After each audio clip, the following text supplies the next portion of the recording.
Setelah kegiatan berakhir, semua peserta diharapkan untuk sesi foto dokumentasi.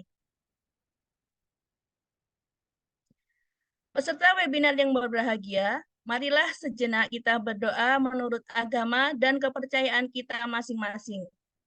Berdoa disilahkan.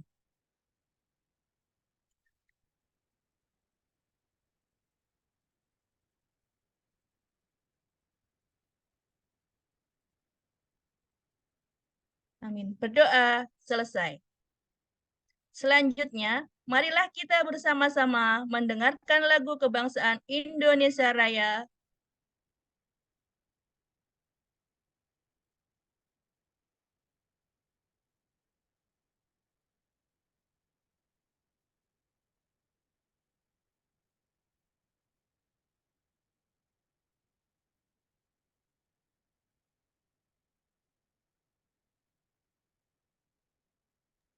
Karena tumpah darahku, di sanalah aku berdiri, jadi padu ibuku.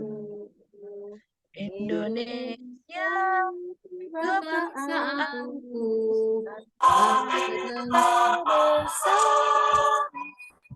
Indonesia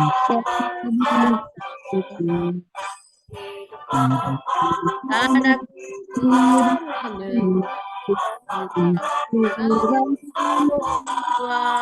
semuanya bangga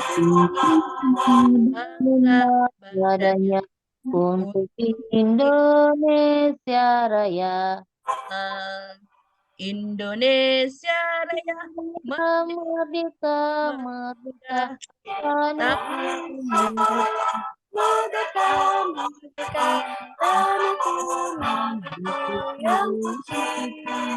Indonesia Raya merdeka, merdeka, Indonesia Raya.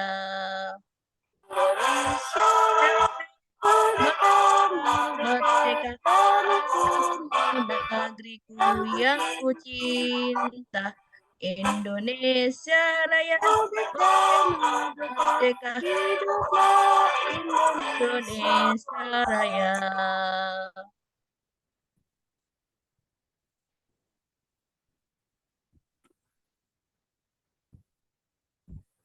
Peserta webinar yang berbahagia, selanjutnya penguat selanjutnya kita mendengarkan arahan dari keynote speaker kita, Ibunda Heni Susiandari.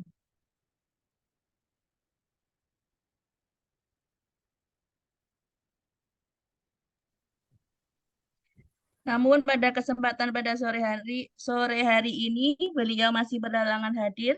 Acara kita lanjutkan dengan sambutan penggerak Kombel IKM PAUD Indonesia. Beliau Ibu Aprilia Dianita Siswanti, dipersilahkan. Terima kasih untuk Bunda Eni Listiani atas waktunya. Assalamualaikum warahmatullahi wabarakatuh. Waalaikumsalam warahmatullahi wabarakatuh. Suara saya dengar jelas? Jelas, Bunda. Bunda.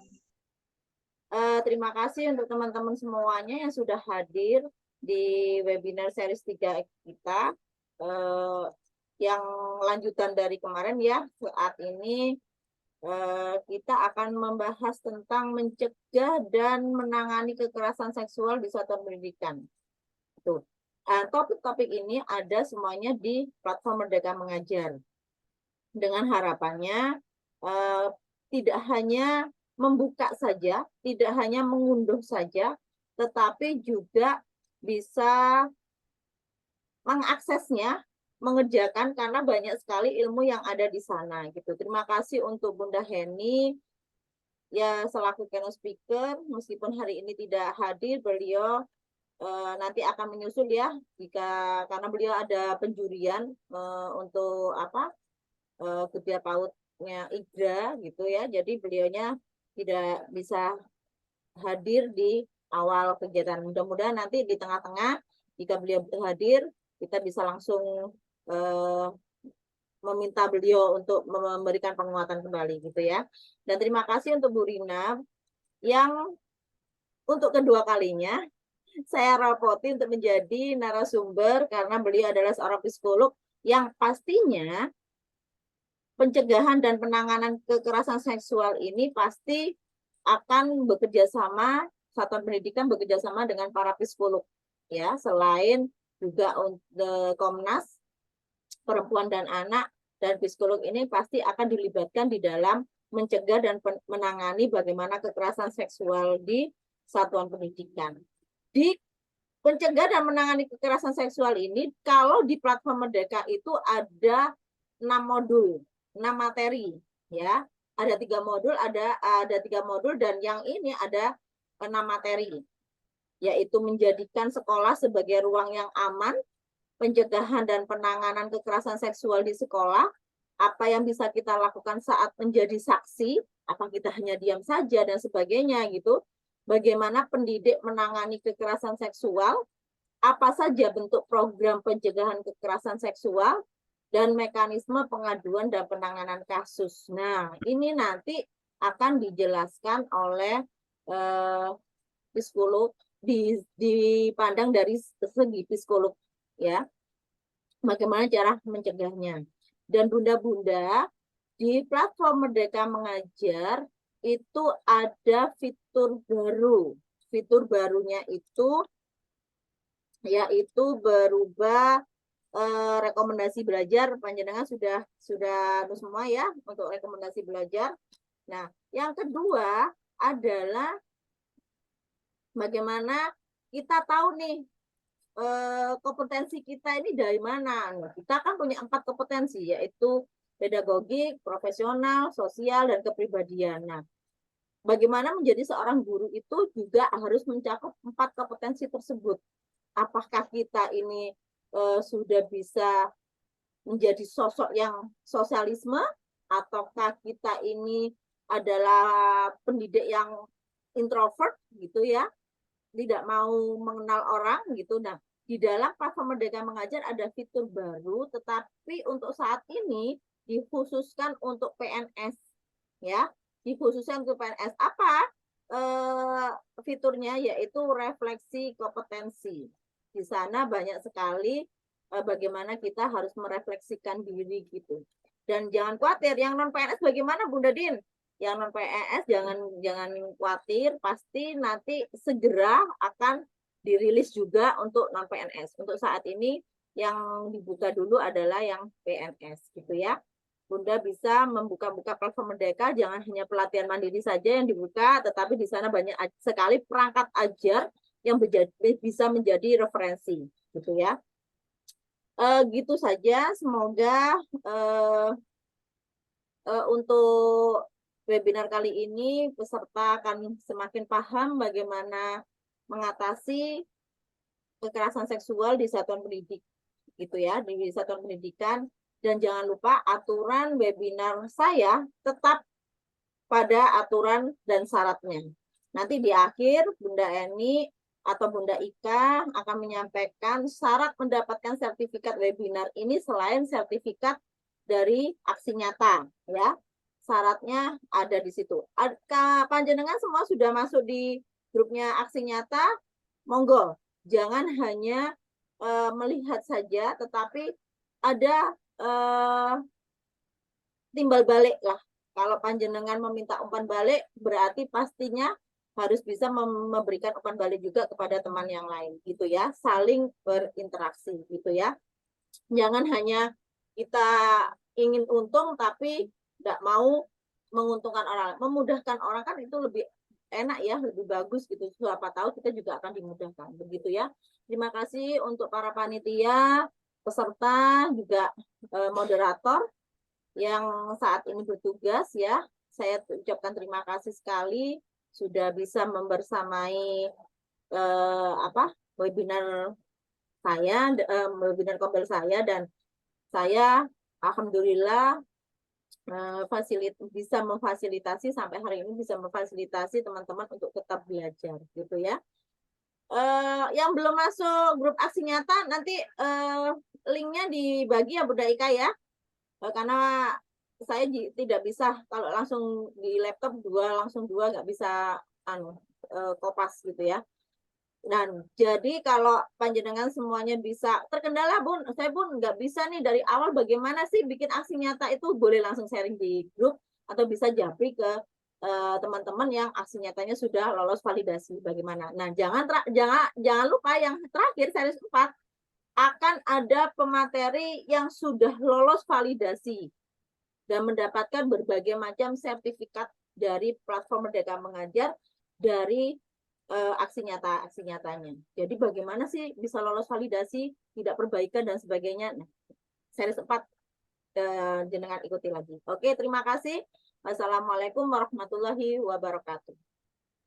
Waalaikumsalam warahmatullahi wabarakatuh. Terima kasih Bunda Din atas sambutannya, teman-teman peserta webinar yang berbahagia. Intinya kita saling simbiosis mutualisme ya. Kita mendapatkan dan kita juga memberikan. Itu tadi pesan Bunda Din. Baiklah peserta webinar yang berbahagia, saatnya kita menerima transfer ilmu dari narasumber kita. Beliau Ibu Rina Wijayanti, SPSI MPSI. Beliau dosen dari Universitas Kanjuruhan Kota Malang. Ya. Beliau menempuh S1 di Universitas Muhammadiyah Malang. Selanjutnya Magister Profesional Psikologi Terapan di Universitas Pajajaran Kota Bandung. Beliau saat ini menjabat sebagai Ketua Prodi di Universitas PGRI Kanjuruhan Kota Malang. Ya, kepada Ibu Rina Wijayanti, dipersilakan Ibu. Kami sudah siap untuk menerima transfer ilmunya.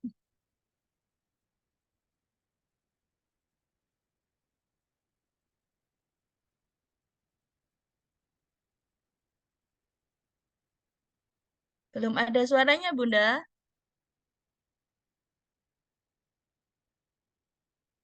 Mungkin belum di-unmute.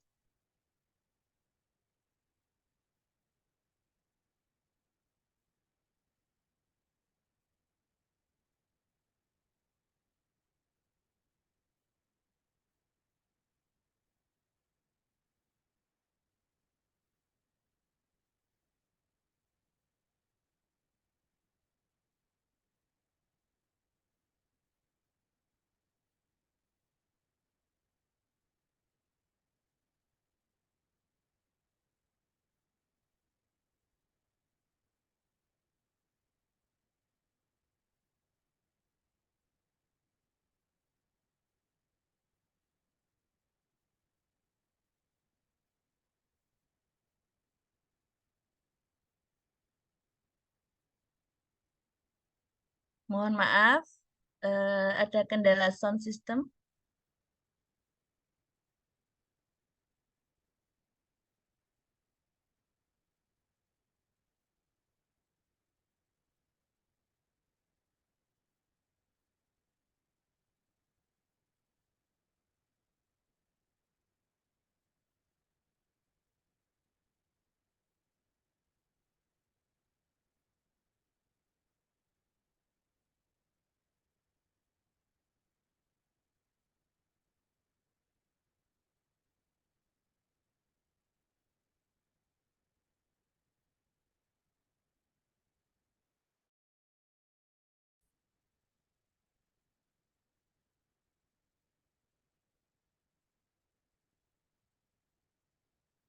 Bunda Rina belum ada suaranya, coba di lock dulu Bunda, terus masuk lagi Bun.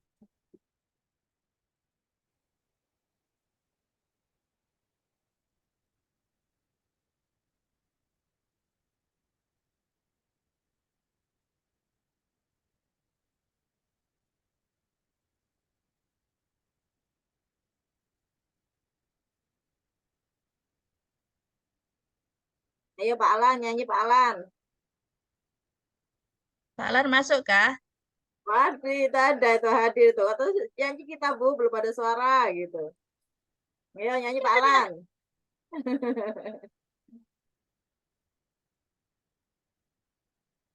Ayah Susanti gitu. Pak Alan nih Mas Pak Alan.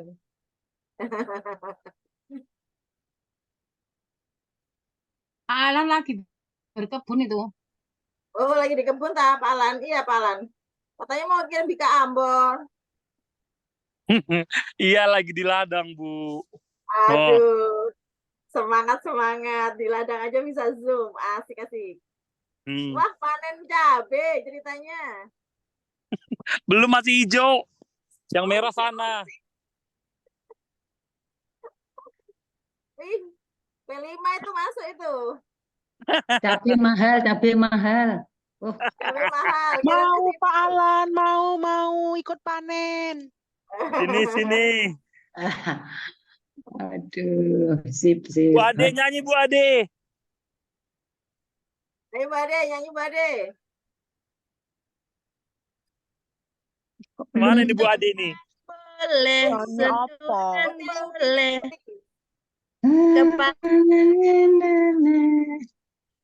Sentuhan Sayang karena sayang karena sayang karena sayang. sentuhan tidak boleh yang Sentuhan tidak boleh dalam tutup. baju dalam sentuhan tidak boleh sentuhan tidak boleh boleh. Yang Yang- tertutup baju dalam dalam. katakan tidak boleh lebih baik menghindar bilang pada bu guru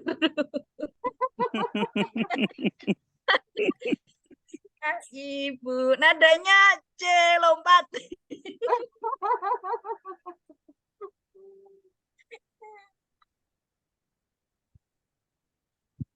Kita screenshot apa dulu biar foto-foto. Asik, minta foto ya, minta foto. Ayo screenshot ya, foto ya. Itu Eh, Bunda, foto. Bunda On Rina kamera, masih on belum kamera. kedengaran suaranya. Gak pakai jilbab Bunda Rina masih belum kedengaran. Bunda udah Sri senyum.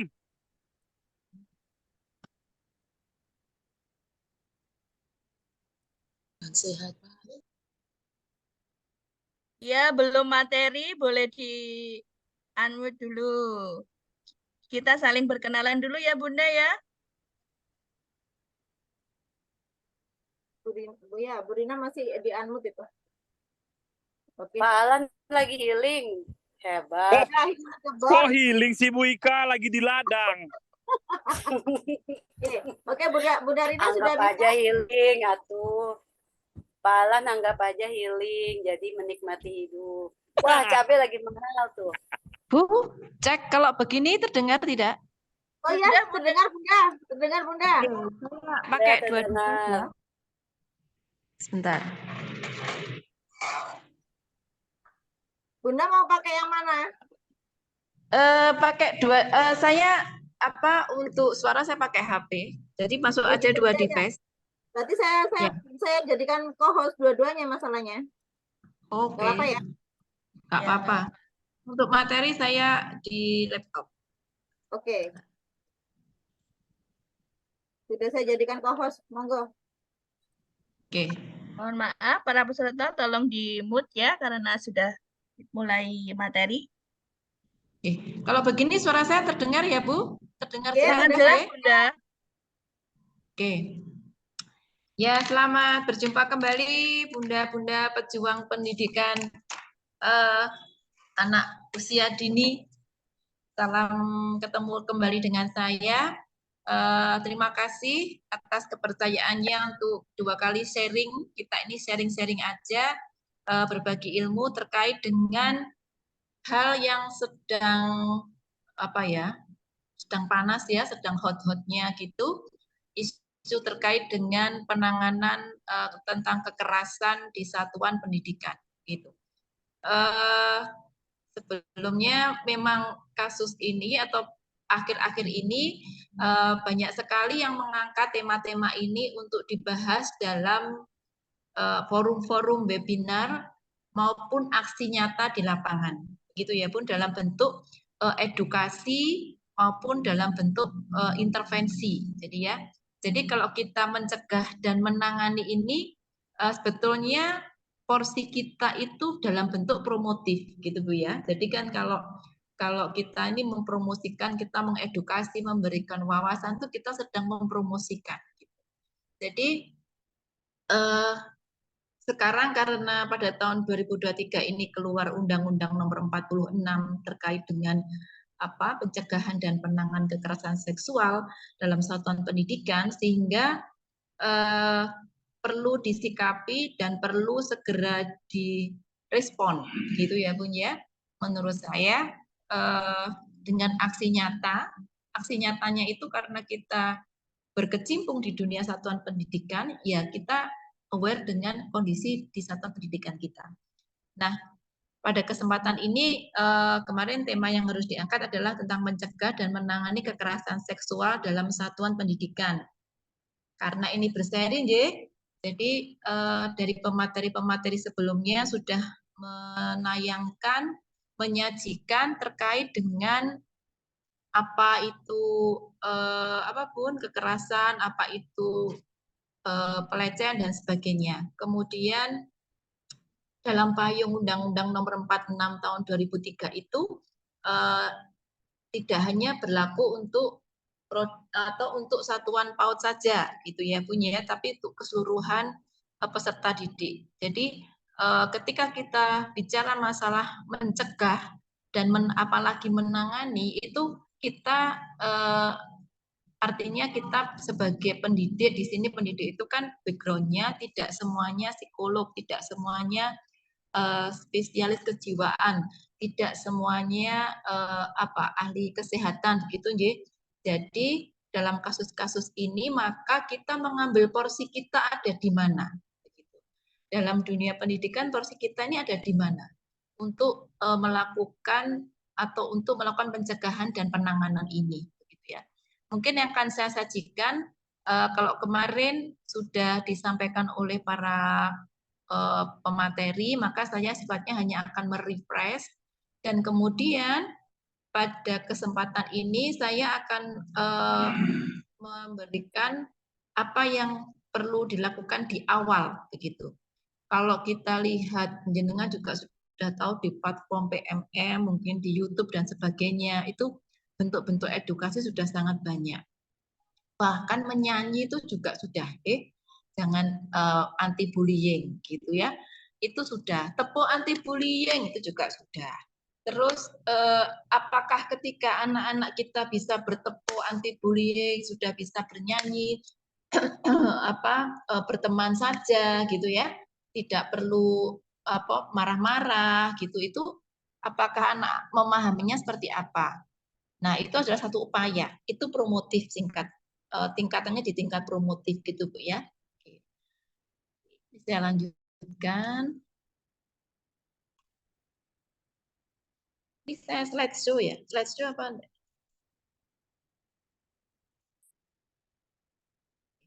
Nah, sudah.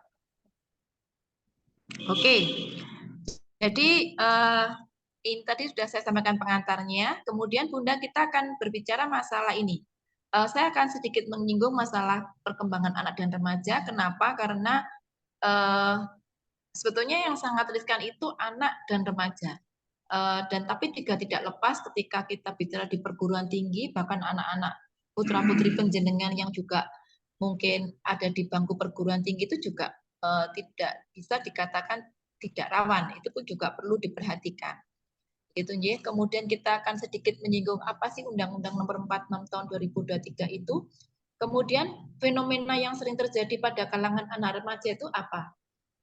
Nah, ini mungkin Bunda juga sudah pernah mendapatkan atau belum terkait dengan memahami psychological first aid. Kenapa saya ingin menyampaikan psychological first aid? Ini kan saya bicara tentang psikologi, ya Bun, ya. Jadi menurut saya ketika seorang anak atau siapapun individu tersebut mengalami suatu kondisi dalam yang terdefinisikan di dalam Undang-Undang 46 ini, maka dia mengalami suatu kondisi yang sulit, gitu ya. Sehingga apa yang ketika panjenengan menjumpai pertama kali yang dilakukan adalah melakukan PFA ini. Kemudian bagaimana upaya menghadapi fenomena itu dengan bijak dan upaya menanggulangi dampaknya dari fenomena yang terjadi. Ini yang ingin saya sampaikan dan ingin kita ulas bersama dalam pertemuan ini. Ya. Oke, saya lanjutkan.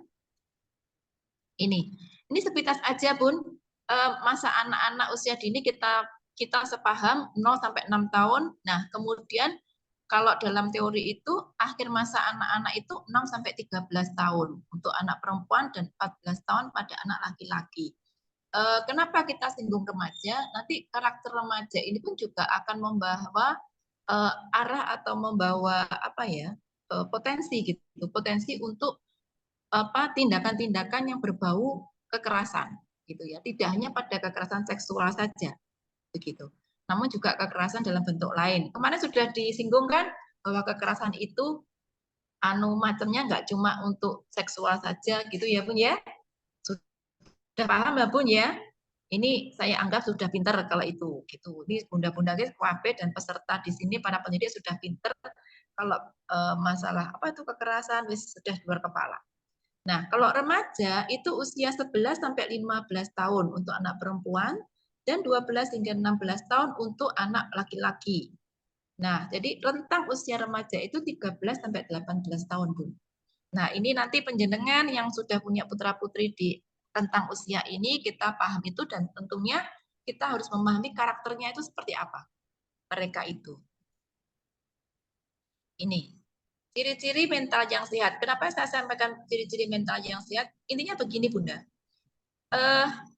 Bahwa ketika kita sebagai seorang individu, gitu, kita itu akan mencari kondisi yang equilibrium, seimbang, gitu, yang nyaman, gitu. Jadi kalau hawanya panas, cari tempat yang ada AC-nya. Kalau hawanya dingin, cari kita cari penghangat. Itu memang karena kita itu harus berada pada kondisi yang equilibrium, istilahnya seperti itu ya. Nah, inilah yang ketika kita mendapati pada kondisi ini, maka kita itu sudah dianggap bisa untuk melakukan aktivitas kita sebagai seorang individu, gitu ya. Saya mengatakan seorang individu ini artinya anak-anak itu akan saya sebut dengan istilah individu, begitu. Jadi mereka itu setara, tidak ada istilahnya anak-anak itu adalah orang dewasa tapi yang kecil, orang dewasa tapi dalam bentuk kecil itu tidak, gitu. Mereka juga individu yang memiliki hak yang sama. Jadi orang yang tidak bermasalah, ya, orang yang tidak mengalami kondisi-kondisi sulit, itu biasanya mereka akan merasa lebih bahagia dalam menjalankan kehidupannya. Begitu. Sudah bahagia belum? Apakah hari ini yang hadir di sini bahagia? Bahagia dong. Alhamdulillah bahagia. Alhamdulillah, kalau bahagia selalu. Di luar sana dengan penuh keyakinan, gitu ya. Guru-guru PAUD di Indonesia ini adalah guru-guru yang sehat mental. Amin. Saya yakin dan saya sampaikan kepada teman-teman saya yang di luar itu bahwa kalau saya ngomong guru PAUD, saya yakinkan bahwa guru PAUD di Indonesia itu adalah guru-guru yang sehat mental. Bayangkan gitu ya, kok bisa? Iya, saya berani. Bayangkan Anda ini menghadapi kehidupan yang tidak mudah. Anda itu harus bergelut dengan regulasi, harus adaptasi dengan kondisi-kondisi Anda yang saat ini mungkin dibandingkan guru-guru lain itu masih berada jauh di bawah. Tetapi Anda masih bisa tersenyum, bisa menyanyi, bisa menari, bisa mendidik anak-anak sampai anak-anak itu menjadi anak-anak yang anak-anak yang bahagia. Gitu. Anak-anak yang bahagia itu bisa terbentuk karena gurunya juga bahagia, gitu ya.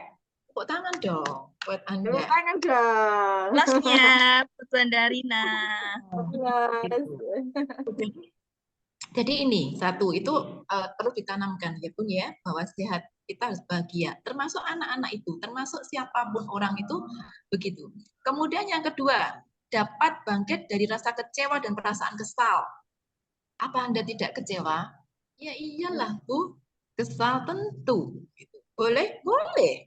Silahkan. Gitu. Tapi tidak harus larut terus dalam kondisi seperti ini. Silahkan Anda harus bangkit. Anda harus tahu. Anda harus bangkit. Nah, tapi untuk bangkit ini, nah itu loh yang jadi perlu dipertimbangkan dan perlu menjadi sedikit effort gitu ya. Yang ketiga, memiliki hubungan yang lebih baik dengan keluarga dan teman. Siapa yang nggak punya teman? Jangan sampai Anda hidup di dunia ini tidak punya teman. Gitu. Teman saya 5, tidak apa-apa. Teman saya 15, oh tidak apa-apa. Semakin banyak teman, semakin baik. Tapi juga tidak jaminan bahwa yang tidak punya teman banyak itu temannya punya 5 saja, 10 saja, tetapi memiliki quality time yang baik, memiliki jenis relasi yang lebih baik, itu kualitasnya juga akan lebih baik. Jadi banyak sedikit tidak ukuran, tapi bagaimana Anda memanage dalam pertemanan ini menjadi berkualitas, itu yang utama.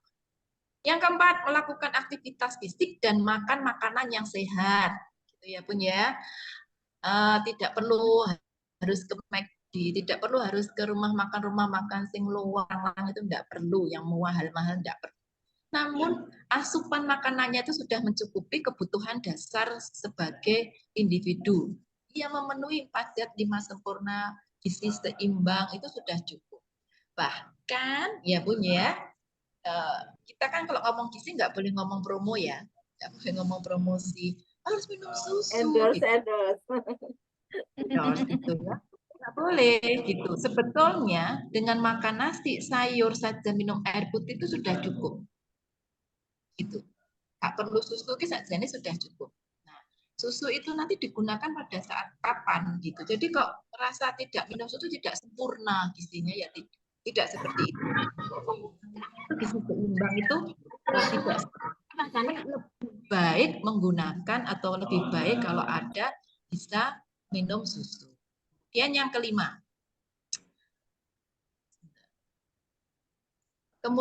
kelima.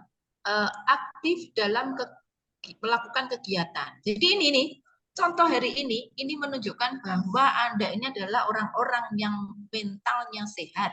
Gitu. Aktif. Buat Anda semua. Saya seneng lah anak gini nih. Nah, kemudian keinginan untuk mencapai prestasi. Buktinya apa? Ya ikut kegiatan ini, ikut PMM, ikut guru penggerak, ikut PPG, ikut ini.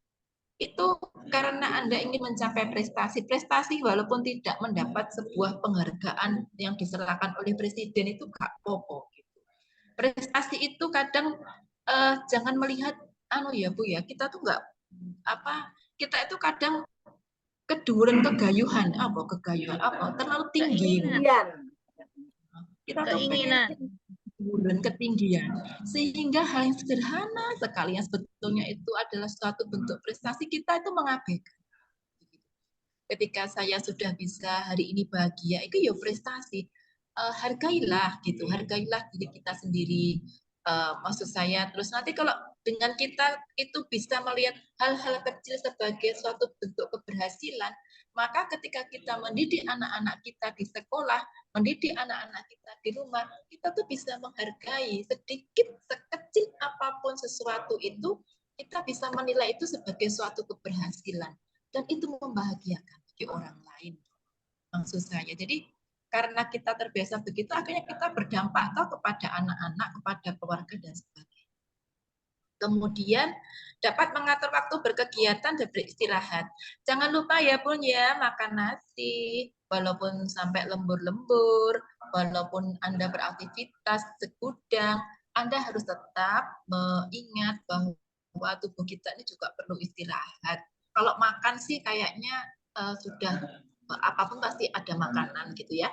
Tapi kalau istirahat itu kayaknya yang perlu menjadi perhatian untuk pejuang-pejuang pendidikan yang hadir hari ini, begitu saya ya. Karena 2 jam itu kadang kalau capek itu 10 menit itu tidurnya sangat berat. Itu ya, diupayakan untuk tidur.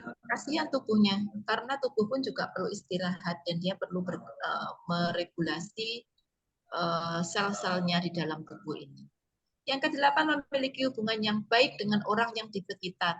Ternyata ciri-ciri ini pun kita itu berelasi dan bersosialisasi menjadi salah satu kunci bahwa kita tuh punya mental yang baik, ya.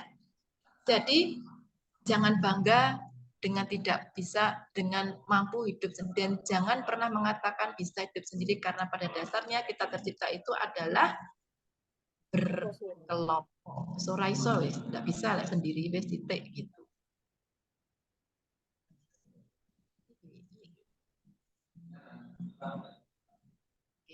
Faktor yang mempengaruhi kesehatan mental ini ada fisik, keluarga, lingkungan, Bun. Nanti ada perubahan fisik, siapa ya kemarin Bu, siapa Bu yang usianya 60? Ibu-ibu ini yang ada di sini misalkan Bunda ada Bunda Sri Wahyuni, usianya lebih 60 itu Bunda. itu apa, perubahan fisik itu ya sudah alami manusiawi Bu ya, jangan takut tua, terus menolak tua lah, wong sudah wayahe tua. Bunda Din tuh, Bunda Din menolak tua, Bu Rina. Ya, Bunda Din yang selalu menolak tua tuh. menolak tua gitu Bu ya. Tapi kalau disuruh angkat-angkat ya enggak mau. Suwe kalau nanti itu. Kemudian keluarga. Berbahagialah kita yang hidup di negara Indonesia yang masih memegang teguh nilai-nilai berkeluarga, bagaimana nilai keluarga itu memiliki posisi yang tinggi. Bagaimana anak menghargai orang tua, bagaimana orang tua berrelasi dengan anak, kalau di Indonesia ini masih sangat menjadi perhatian. Dan jangan sampai dihilangkan, karena keluarga adalah tiangnya negara. Bukannya perempuan, Bu, tiang negara. Iya, tiang negara, tapi keluarga ini adalah sel yang paling kecil dalam bermasyarakat, di mana kembali lagi semuanya berasal dari keluarga ini. Dan lingkungan. Lingkungan yang tidak baik dan pergaulan yang salah. Karena hidup di lingkungan yang tidak baik, kadang ada perilaku yang dimana penyelesaiannya itu kita harus pindah dari lingkungan tersebut. Gitu Bu ya. Misalkan kita hidup di lingkungan para pemabuk, minuman keras, dan sebagainya, yang hal itu menjadi suatu kebiasaan, tapi kita memiliki nilai atau value bahwa itu hal yang tidak baik atau perilaku yang tidak baik, dan kita menyadari teori ini bahwa lingkungan itu adalah yang mempengaruhi cara hidup kita dan mempengaruhi perilaku kita, maka bahkan yang paling ekstrim adalah dengan pindah lingkungan itu sebagai solusi atau jalan keluarnya. Walaupun itu bisa menjadi alternatif terakhir, karena pindah lingkungan ya pindah sembarangan, Ibu, pindah rumahnya, pindah ininya, mungkin ya ganti pergaulan mulai dari awal, dari nol, dan seterusnya. Nih, nah nanti kalau sehat mental itu Bu, pada anak-anak itu tepat pada remaja itu akan potensi. Jadi kalau mentalnya itu tidak baik, tidak bagus gitu ya, itu dampaknya kemana-mana, bisa sampai kenakalan remaja, kurang pede, gangguan mental, bunuh diri, seks bebas, kecanduan obat. Apa anak PAUD nggak bisa? Bisa lah. Gitu. Selamat datang dengan memegangkan HP pada anak-anak, berarti kita memperkenalkan secara tidak langsung apa itu yang bisa berpotensi muncul nih, tua gapat manam. Gitu. Ya.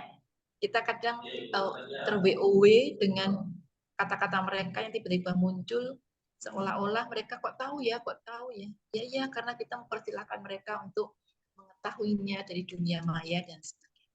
Nih, Bun, mungkin kemarin sudah disampaikan ini ya, bahwa bentuk kekerasan itu apa saja, tapi ini saya mengangkat dari satu teori psikologi bahwa ini ada istilah-istilah yang terjadi di kalangan remaja yang intinya adalah kekerasan. Itu ada 3 istilah, Bu. Ada harassment, ada abuse, ada violence, gitu ya.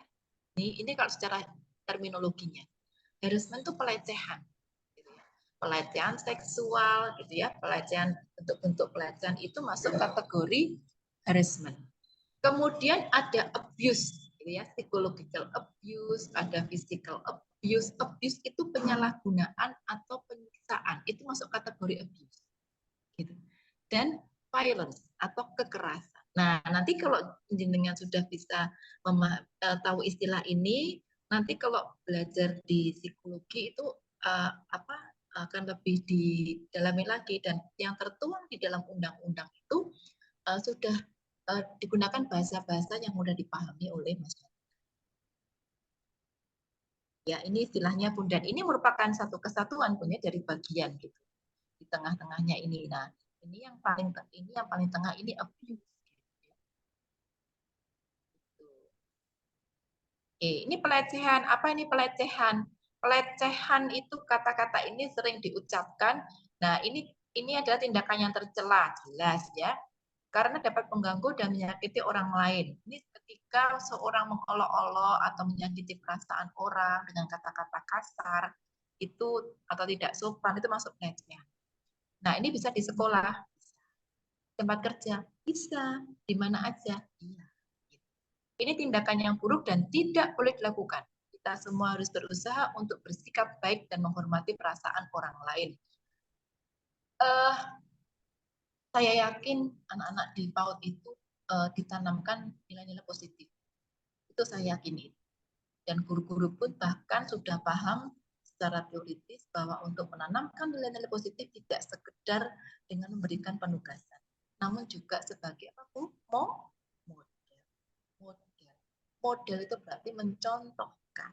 Ketika mencontohkan itu yang tidak gampang ya. Pas saya gurunya lagi emosi, sedang emosi gitu ya, tingkat tinggi itu bisa saja tiba-tiba terjadi salah satu tindakan yang ada dalam kategori ini, gitu kan?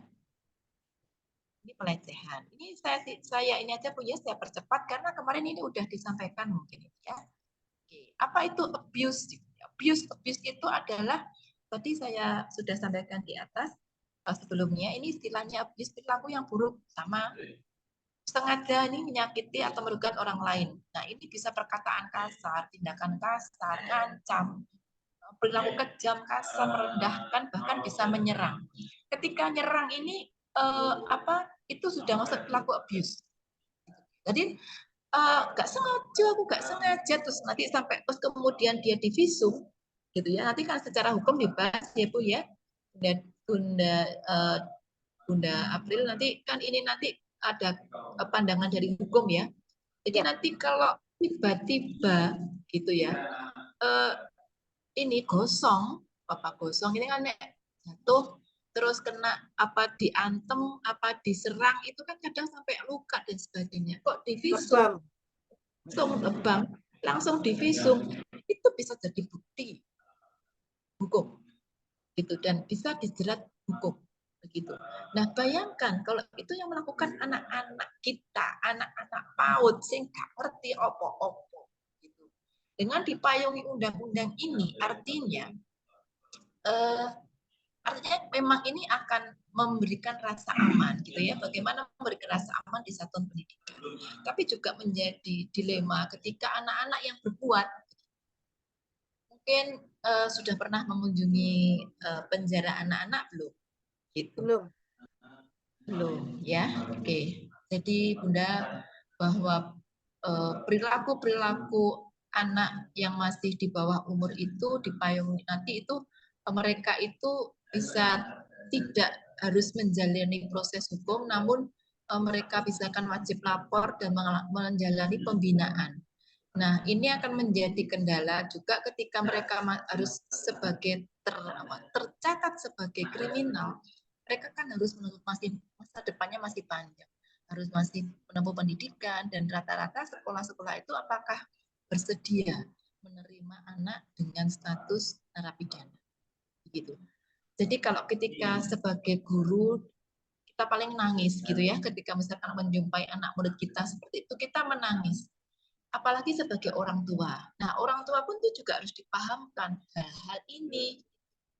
Nah, tapi nanti kalau orang tua marah sampai itu juga bisa dijerat hukum, gitu ya. Jadi ada dilematisnya di sana. Namun di sini akan saya contohkan hal-hal perilaku ini kalau bisa ya tidak terjadilah di lingkungan di lingkungan pendidikan di mana kita. Kalau kekerasan itu gini, kasar ya. tidak terpuji, sama. Ini juga tidak baik juga. Ini terjadi ketika orang menggunakan kekuatan, memukul, menendang, melukai. Nah, ini membuat orang merasa sakit, terluka, baik fisik maupun emosional gitu. Kekerasan sangat buruk dan tidak boleh dilakukan, jelas gitu ya. Nah, jadi kekerasan itu biasanya juga muncul karena adanya konflik gitu. Anak-anak remaja bahkan anak-anak di PAUD pun bahwa ketika mereka berkumpul dengan temannya kadang tidak memungkiri ada saat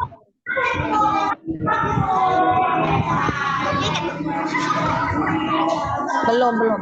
Tengok ya. Terima kasih. Nah, Bun, tadi kan saya sudah menyampaikan tentang sehat mental itu seperti apa.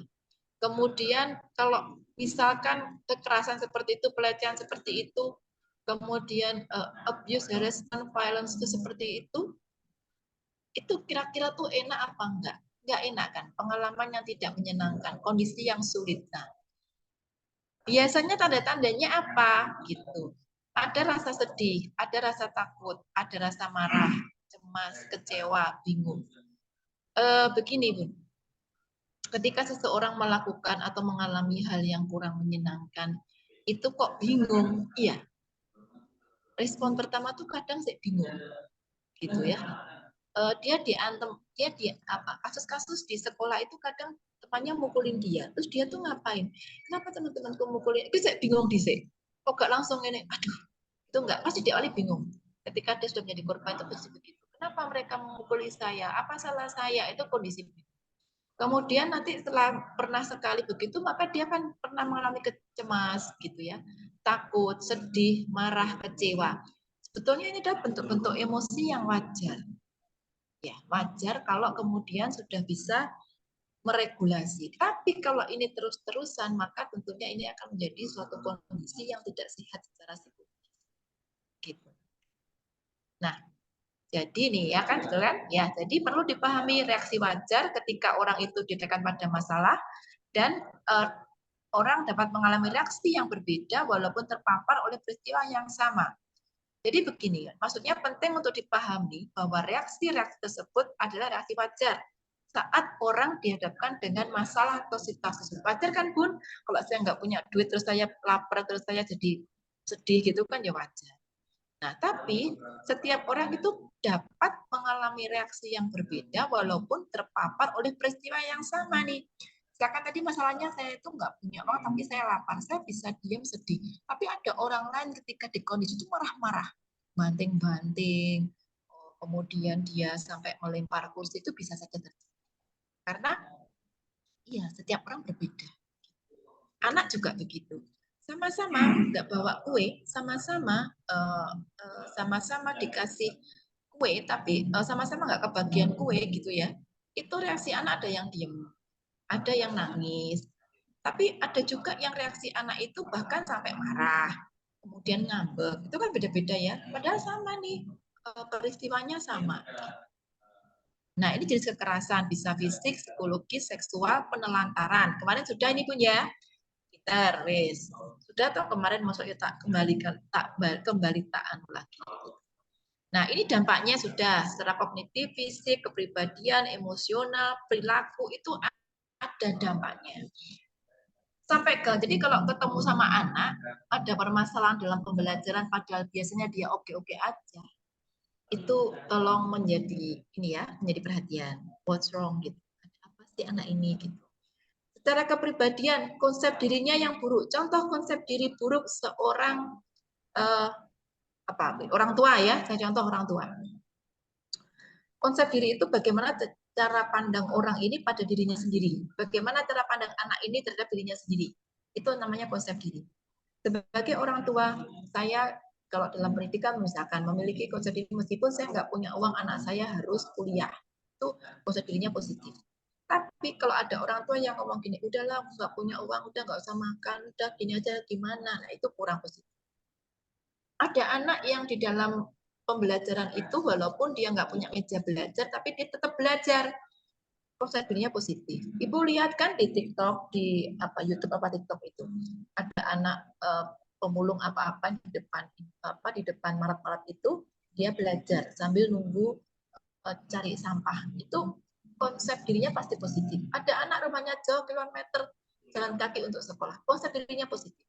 Ada anak TK, PAUD, kalau mau sekolah masih bantu ibunya, itu positif konsep dirinya.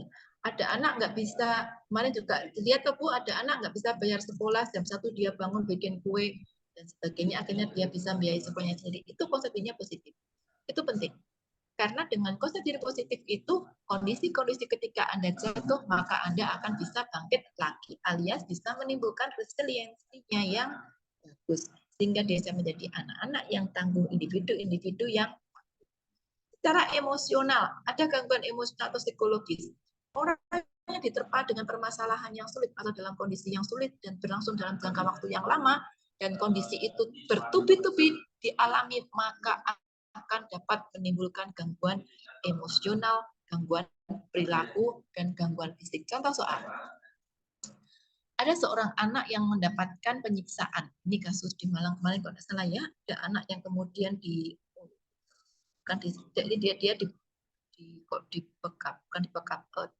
lah gitu. Nggak boleh, jadi ada penyiksaan di sana. Nah, ini pun akan berakibat apa secara fisik, jadi ada luka gitu ya, fisiknya. Secara emosi pasti itu ada gangguan itu emosinya. Dia jadi, anak ini jadi mungkin punya rasa dendam pada orang tuanya, mungkin jadi anak ini nggak punya emosi dan cuek, dan kondisi-kondisi ini pasti akan menimbulkan gangguan-gangguan dalam perilakunya. Mungkin dia akan takut ketika ketemu dengan orang dewasa. Kalau yang sering menyiksa adalah bapaknya, mungkin dia akan takut ketemu orang laki-laki. Kalau yang menyiksa itu ibunya, mungkin dia akan takut ketemu sama perempuan, ketemu bu guru perempuan, dia takut. Jadi kalau ada anak yang nggak berani masuk sekolah, tantrum di sekolah, kemudian nggak berani masuk, itu tolong. Ada apa di balik layar? Behind the scene, what happened dengan anak ini? Bisa jadi memang dia tuh ada traumatik ketika tahu bu guru koyok, misalkan bu guru ini koyok ibunya, koyok mamahnya, sing gane bentak-bentak. Takut, kok kayak mamaku. Itu dia sudah menarik diri dulu. Itu bentuk reaksi perilakunya. Nah, apa yang dialami atau apa yang dilakukan ketika mengalami masalah? Kembali saya sampaikan. Mari kita ambil porsi kita. Porsi kita itu sebagai pendidik. Jadi beda dengan porsinya sebagai profesional. Seperti saya sebagai psikolog itu bisa kewenangan melakukan intervensi-intervensi yang sampai kedalaman tertentu, begitu ya. Sebagai seorang psikiater juga bisa melakukan intervensi sampai memberikan obat. Nah, tapi saya sebagai guru nih, saya sebagai pendidik nih, saya sebagai dosen nih, apa yang bisa saya lakukan? Yang orang awam pun itu sebetulnya juga bisa melakukan ini. Ketika dia sudah mendapatkan materi tentang ini, tentang PFA ini nanti, maka dia pun juga bisa melakukan hal ini, ya. Gitu. Jadi agar anak dan orang-orang atau remaja yang dapat menghadapi permasalahan di situasi sulit, maka mereka perlu punya teman curhat, gitu, yang memiliki keterampilan dalam memberikan psychological first aid atau PFA. Halo, Ibu mau jadi teman curhat saya, gitu ya. Mari kita menjadi teman curhat yang berkualitas, gitu ya. Teman curhat yang tidak hanya bergibah, jadi teman curhat yang memiliki skill dalam memberikan psychological first aid. Anak-anak juga begitu. Guru dan orang tua juga bisa memiliki keterampilan seperti ini karena itu sangat dibutuhkan sekali. Orang mana sih, manusia mana di dunia ini yang nggak senang dipahami orang lain? Silahkan angkat tangan. Saya tuh tidak suka, Bu, kalau orang itu memahami diri saya. Ya, gitu, mana ada gitu. Kalau ada coba angkat tangan gitu. Aku tuh nggak senang kalau kamu pahami. Sudahlah, abaikan aku. Nah, itu tanda-tanda ada masalah kalau saya. Karena Anda sudah belajar siap mental, Anda sudah belajar tanda-tanda orang dalam permasalahan. Terus kalau ada orang seperti itu, jelas bermasalah. Mohon maaf Bunda Rina, ini berhubung Ibu Heni sampun rawuh, waktu sebentar untuk Bu Heni, nggih. Oh, iya. J, silakan Ibu. Ini saya stop Sebentar, share screen sebentar. ya, Bu. Bu Heni Bu Heni masih ada yang game. Bu Heni monggo pinara anu. Nara. Pinara Pinara. Nggih, monggo Bu Heni. Ini Ya, tak mohon stop share. Nggih. Oke. Ya Bu Rina. J, monggo. Ya, selamat datang Bunda Heni Susian dari SPD MPD. Monggo waktu dan waktunya dipersilahkan. Terima kasih. Assalamualaikum warahmatullahi wabarakatuh. Waalaikumsalam. Salam warahmatullahi Selamat sore ya, udah sore ya. Mohon maaf, kegiatan padat sekali hari ini. Saya ucapkan terima kasih. Saya sudah diberi kesempatan untuk hadir di sini. Dan ya bukan sebagai apa ya, sebagai penyemangat saja untuk Kombel ini. Pertama-tama untuk penanganan seksual ya yang hari ini kita bahas. Betul. Ya, sebetulnya kan itu bagian dari Permendikbudristek nomor 46 tahun 2023 ya. Jadi sekarang yang lagi marak dan harus dilaksanakan oleh semua satuan pendidikan untuk membentuk tim TPPK ya, TPPK dan Satgas untuk Dinas Pendidikan. Tadi mungkin saya mohon maaf narasumber saya tadi tidak mengikuti dari awal, mungkin tadi sudah diterangkan dan kami dari Dinas Pendidikan sangat mensupport sekali dan untuk pelaksanaan khususnya Kombel ini ya. Kombel ini kalau bisa nanti bisa semuanya bisa membentuk TPPK di sekolahnya masing-masing. Ya, alhamdulillah Sudah semua ya. Dan semuanya kan sudah tertera di permennya udah jelas sekali bagaimana alurnya. Kebetulan saja.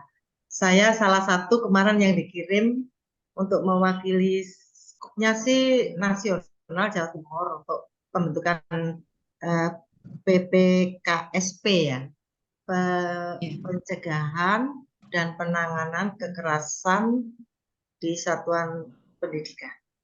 Nah, itu kalau itu semua kekerasan. Kalau ini kan yang dibahas untuk untuk seksualnya ya, untuk kekerasan seksual.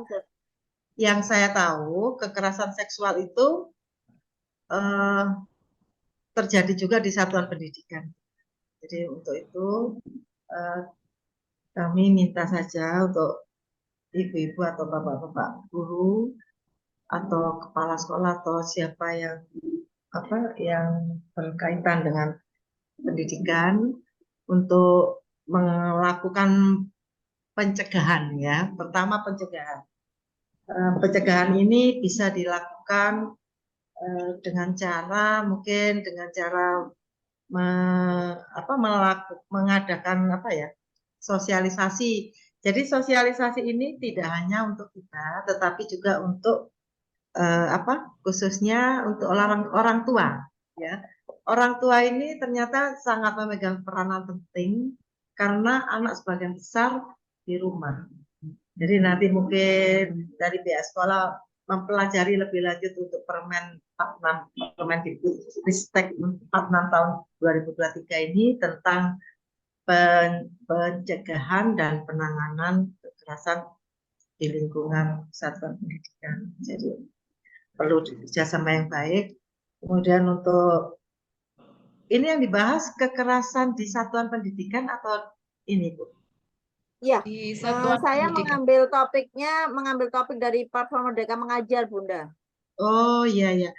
Di sana kan ada pencegahan. Dari itu saya kurang ini untuk apa yang di PMM ya. PMM. Ya. Yang saya tahu kita sekarang sudah harus membentuk gitu ya TPPK di sekolah masing-masing. Dan kami mohon Kombel ini juga Kombel yang ada di sini khususnya sebagai pelopor untuk teman-teman sekitarnya. Jadi semua diajak untuk apa? Bukan hanya membentuk ya. Jadi timnya kan di luar kepala sekolah tidak sebagai anggota. Untuk itu timnya adalah ada syarat-syaratnya yang harus dibaca di permen tersebut. Saya nggak usah menerangkan di sini. Dan kekerasan yang ada di seksual ini yang saya tahu yaitu yang antara lain itu merendahkan bentuk fisik, ya, menontonkan video-video porno, kemudian maaf pemerkosaan, mengamati bagian-bagian tubuh yang dipertontonkan. Kan kadang ada orang yang punya sakit ya untuk mempertontonkan bagian tubuhnya dan sebagainya. Itu untuk itu TPPK ini yang nanti akan bekerja. Jadi segala gejala-gejala yang tadi sudah saya sebutkan itu bisa dibaca lagi lebih detail, dan kemudian TPPK ini akan lebih berfungsi sebagai apa ya, sebagai tim yang memang benar-benar komunitasnya itu aktif gitu. Dimohon apa ya, kan ini hal baru, dimohon untuk merapat begitu ya, untuk membicarakan seperti apa hal-hal mudah yang bisa kita lakukan minimal saja. Apa yang bisa kita perbuat seminimal mungkin. Jadi kalau kita belum bisa berbuat semuanya, kita mulai dari hal kecil, gitu ya. Dari hal kecil dan itu resmi, gitu. Itu yang kami minta. Mungkin untuk sementara itu dari Bu Heni, nanti mungkin kalau materi sudah jelas ada pemateri yang bisa lebih ini dalam untuk mengupas ini, dan kami ucapkan selamat sekali lagi untuk komunitas belajar. Apa namanya ini, Bu? IKM PAUD Indonesia. IP. Oh, IKM PAUD Indonesia, sangat terhormat sekali saya ada di sini ya. Kapan-kapan kalau misalkan ya saya pas tidak sibuk gini ya. Saya itu sungkan tadi mau masuk apa enggak karena udah sangat terlambat. Jadi mana hujan tadi ya jalan. Jadi insya Allah saya sudah bertemu dengan Ibu Bapak hebat di sini. Semoga tetap semangat untuk menghidupkan Kompel IKM-nya. Itu mungkin dari kami, dan saya akhiri. Selamat sore. Wassalamualaikum warahmatullahi wabarakatuh. Waalaikumsalam warahmatullahi wabarakatuh. Sampun hadir. Terima kasih Bunda Heni Susian dari SPD MPD. Semoga menambah semangat untuk peserta webinar untuk memerangi bullying di Indonesia. Monggo, lanjut. Terima kasih. Dilanjutkan lagi Bunda Rina untuk memberikan materi.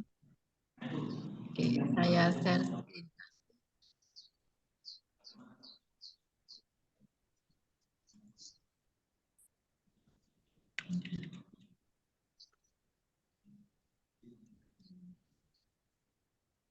Ini 2 ya.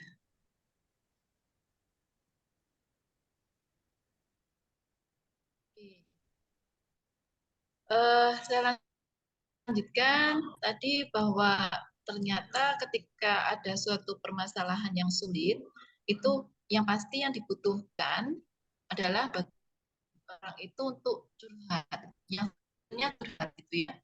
Apalagi pada anak dan remaja. Saya katakan pada anak dan remaja itu mengingat karakter remaja. Kalau karakternya remaja itu pasti dia akan lebih sering condong pada teman-teman satu peer group-nya. Kalau anak-anak itu dia akan untuk berani menceritakan biasanya sama gurunya.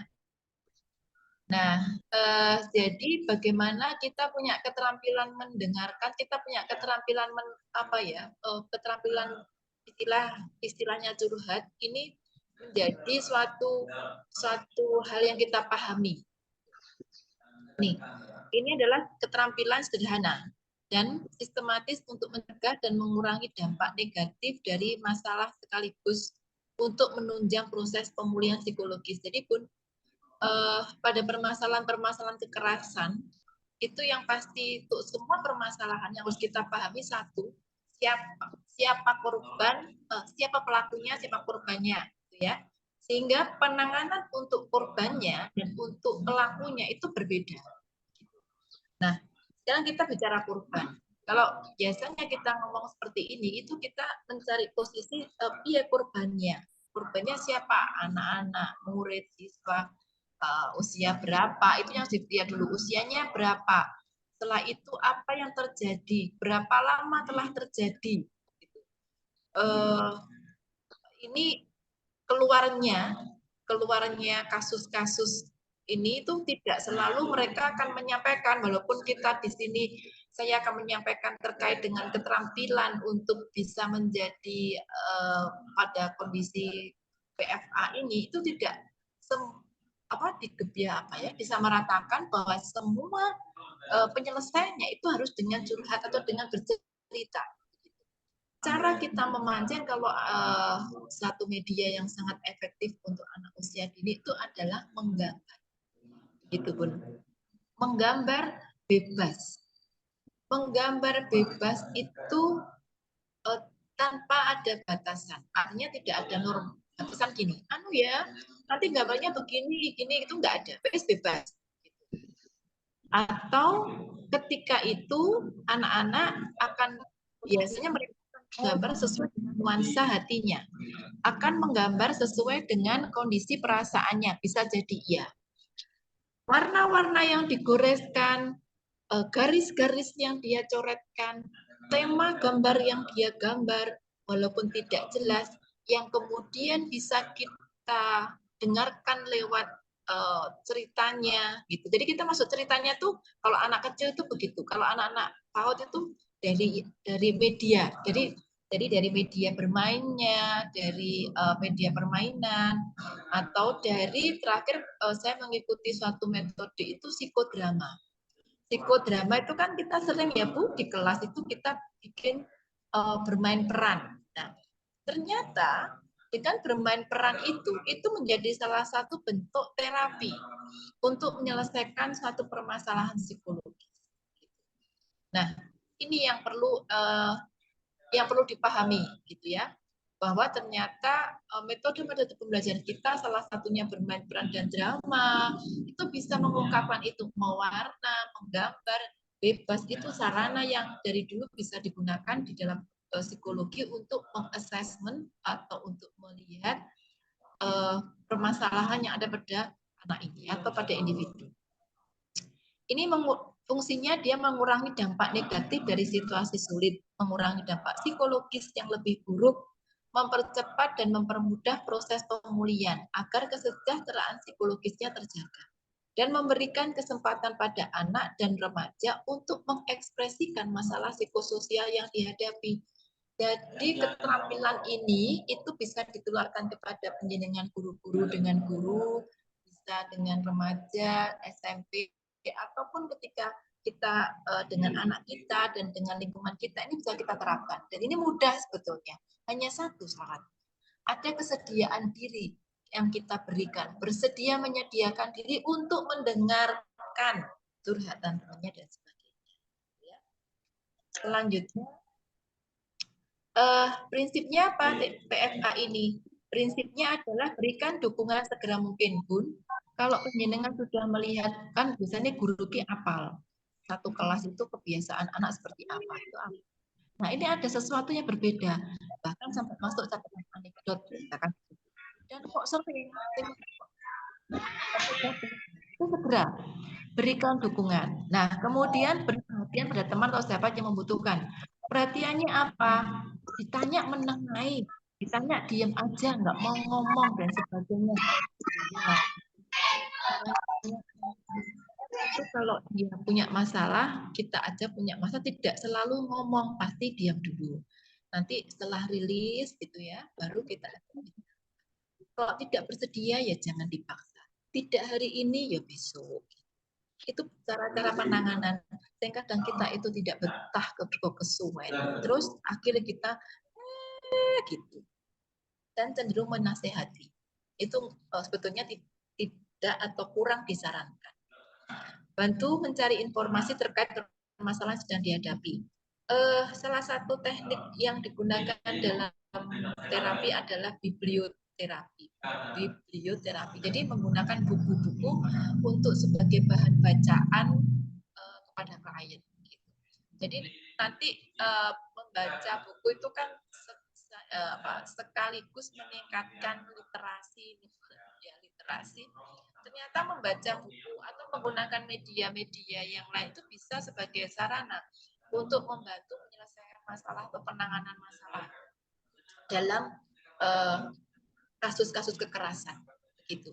Itu bisa terjadi dan itu tidak, dan jangan berharap ya pun sekali bim salah bim selesai masalah gitu. Oh, enggak mungkin gitu ya.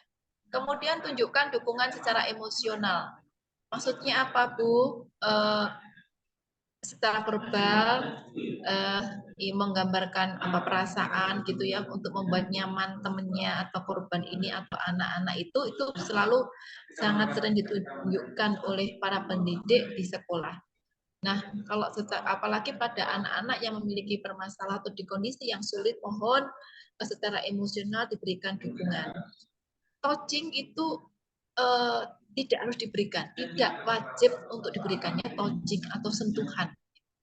Karena kenapa? Pada anak-anak mungkin guru dengan anak di PAUD itu kalau memberikan dipeluk itu nggak apa-apa. Tapi ketika sudah anaknya ini remaja dan sudah dewasa, itu touching itu harus pintar-pintar memilah ya agar tidak terjadi miss yang lain gitu. Nanti ada mispersepsi, wah kok saya dipeluk, oh saya dipegang, saya dipeluk itu berarti dia melecehkan saya, malah ngono jadi. Kemudian menjadi pendengar yang baik dan tidak menghakimi dan dorong teman atau sahabat untuk mencari solusi atas permasalahan yang dihadapi. Ya, tahapannya apa, Bu? Pahami situasinya. Pahami kebutuhan personal teman yang membutuhkan pertolongan itu. Dia tuh butuh apa sakjane gitu. Dia tuh butuh ditemani, apa dia tuh butuh dikei roti. Terus Anda bawa teman nangis, bawa kopi, bawa roti, mah dia nggak diambil. Pak, oh, anu makan roti sama kopi. Anu ini aja saya pegel hanya pengen nendang itu. Nah, gitu. Anda bawakan itu nggak relevan gitu, nggak related gitu.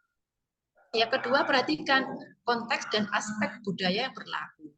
Mungkin kalau teman-teman yang dari luar Jawa sama teman-teman di Jawa itu punya kebiasaan dan punya budaya masing-masing. Culture itu di tempat di Indonesia itu masih menjadi perhatian yang sangat gitu ya. Jadi tetap harus dipertimbangkan ketika kita memberikan bantuan. Kemudian membangun hubungan baik ya. Jadi kita tetap membangun relationship building dengan teman kita. Jadi karena ujuk-ujuk masalahmu apa? Siapa kamu saya enggak kenal kamu enggak kenal saya kok tiba-tiba. Nanti punya seperti itu malah akhirnya menjauh. Ada lagi menawarkan bantuan dengan cara yang baik, tidak menyakiti dan tidak menghakimi. Nah, ini caranya langkah-langkahnya didengarkan. Ya, nomor 1 ini cup, ojo nangis gitu ya, didengarkan. Ya. Kalau pada anak-anak itu sambil dielus gegernya, apa geger itu apa Bu? Ini loh Bu, belakang itu ya, bagian belakang itu dielus gitu. Itu akan membuat nyaman anak. Kemudian memberikan perhatian gitu ya. Memberikan perhatian itu yang wajar, jangan berlebihan. Nanti anak nangis, ada anak nangis, kamu kok gini? Kamu nangis ya? Loh, kok nangis sih? Kenapa nangis? Cerita dong sama Bu Guru. Coba cerita. Kenapa kan nangis? Itu yuk.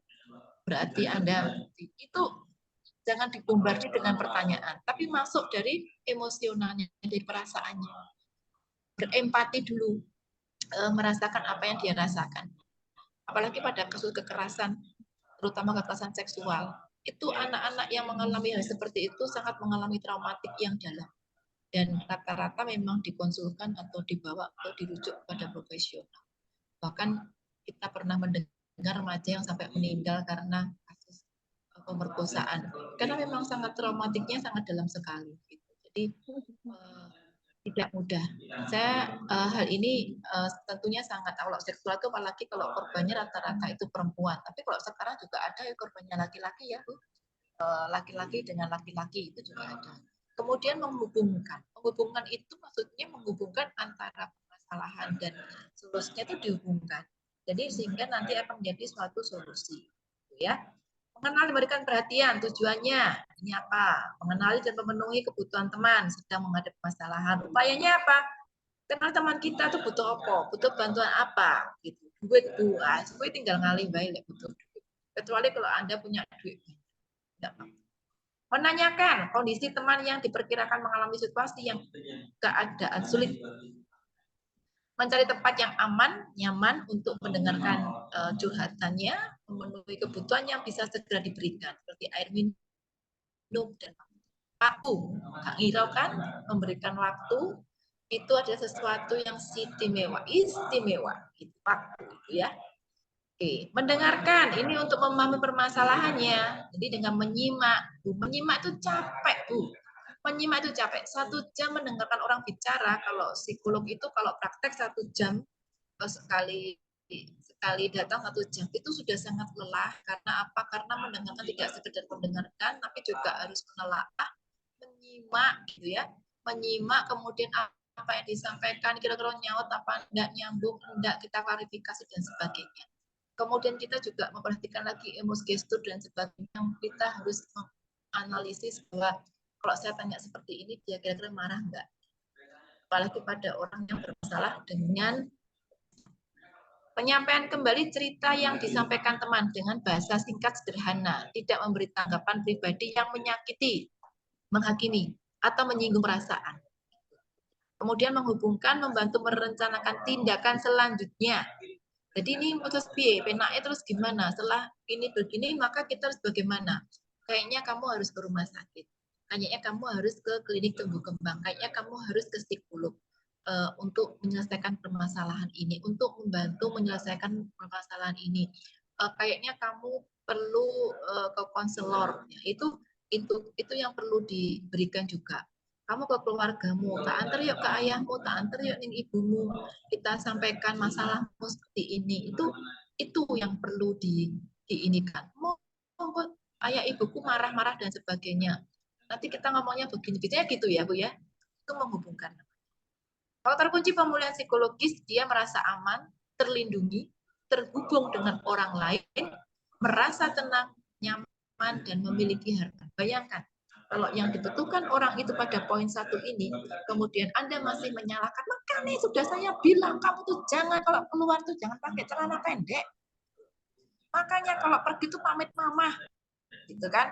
Kalau pergi main sepeda, jangan sore-sore sepeda hilang. Nah, itu anak-anak terus diceramai seperti itu.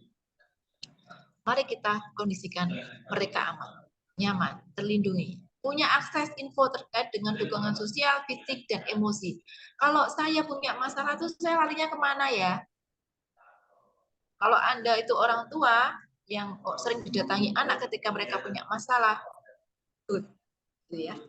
Kalau Anda seorang guru, di mana siswa-siswa Anda mendatangi Anda ketika dia menangis, ketika dia punya masalah, menurut saya itu sangat istimewa. Memiliki keyakinan bahwa mereka mampu beradaptasi dengan masalah yang dihadapi. Bikin mereka percaya diri. Jadi fungsinya kita ini, Bu, saya harus membuat Anda, saya harus membuat guru-guru PAUD ini percaya diri. Saya harus membuat guru-guru PAUD ini yakin. Saya harus membuat guru-guru PAUD ini bisa berdaya. Itu saya yakinkan. Nah, Anda juga begitu. Ketika menghadapi anak-anak atau korban dalam kekerasan, apapun kekerasannya, itu harus meyakinkan Anda bisa bersosialisasi, Anda bisa bangkit kembali, Anda bisa beradaptasi dengan disambungkan pada networking, pada pada punya hubungan-hubungan dengan yang related dengan permasalahannya. Anda harus tahu itu kemana. Adanya keyakinan dan motivasi untuk memperbaiki keadaan mental yang dialami hingga dapat bermanfaat bagi orang lain.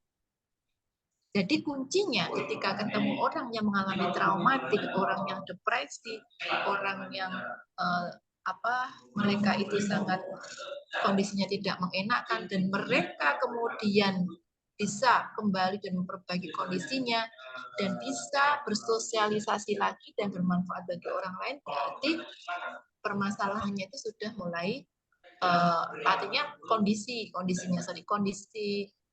khususnya kondisi mentalnya itu sudah mulai membaik. Nih ya, bagaimana bersikap asertif? Asertif itu apa sih, Bu? Ada yang bisa tahu apa itu asertif? Ya.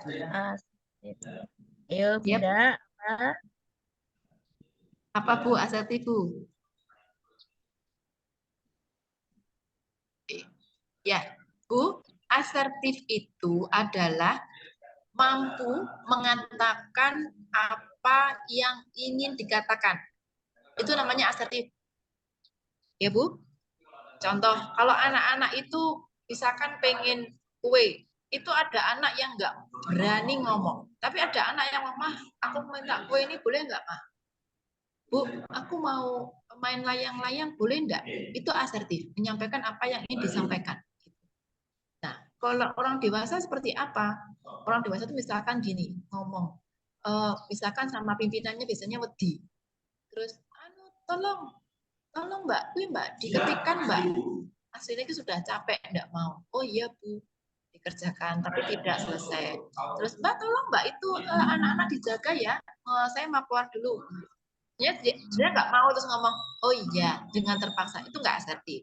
Jadi kita harus belajar menyampaikan apa yang ingin kita sampaikan. Ya, bersikap jujur dan terbuka mengenai keadaan. Bunda, waktunya 5 menit lagi untuk menyampaikan materi. Setelah ini sesi tanya jawab.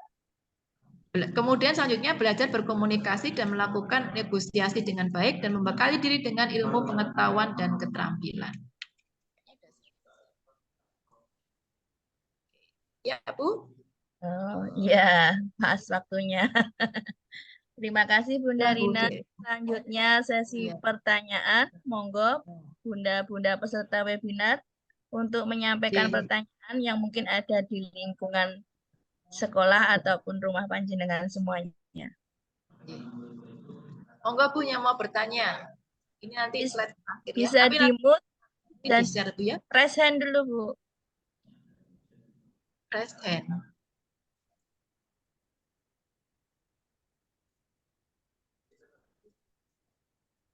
Ada yang raise hand? Monggo Bu.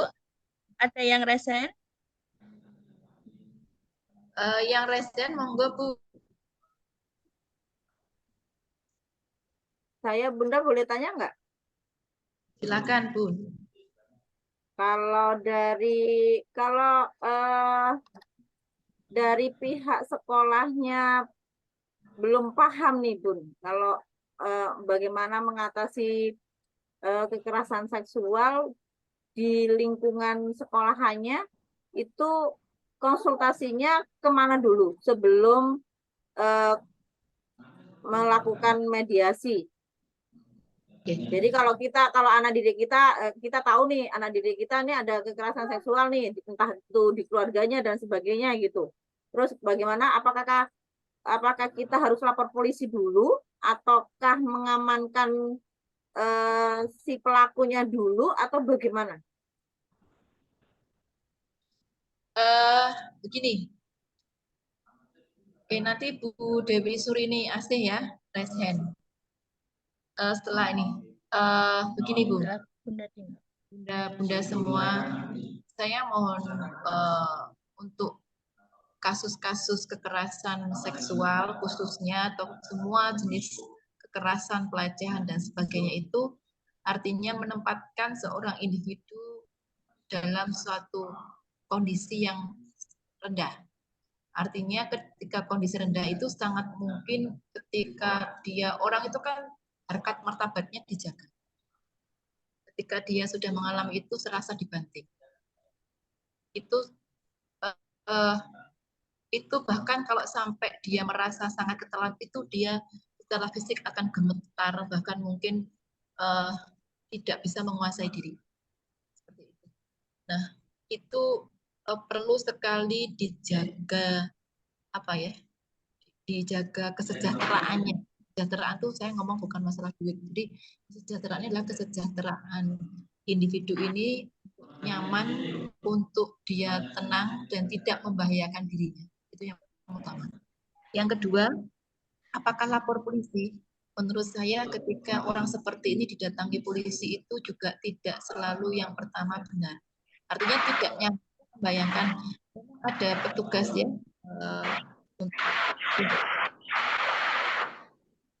bisa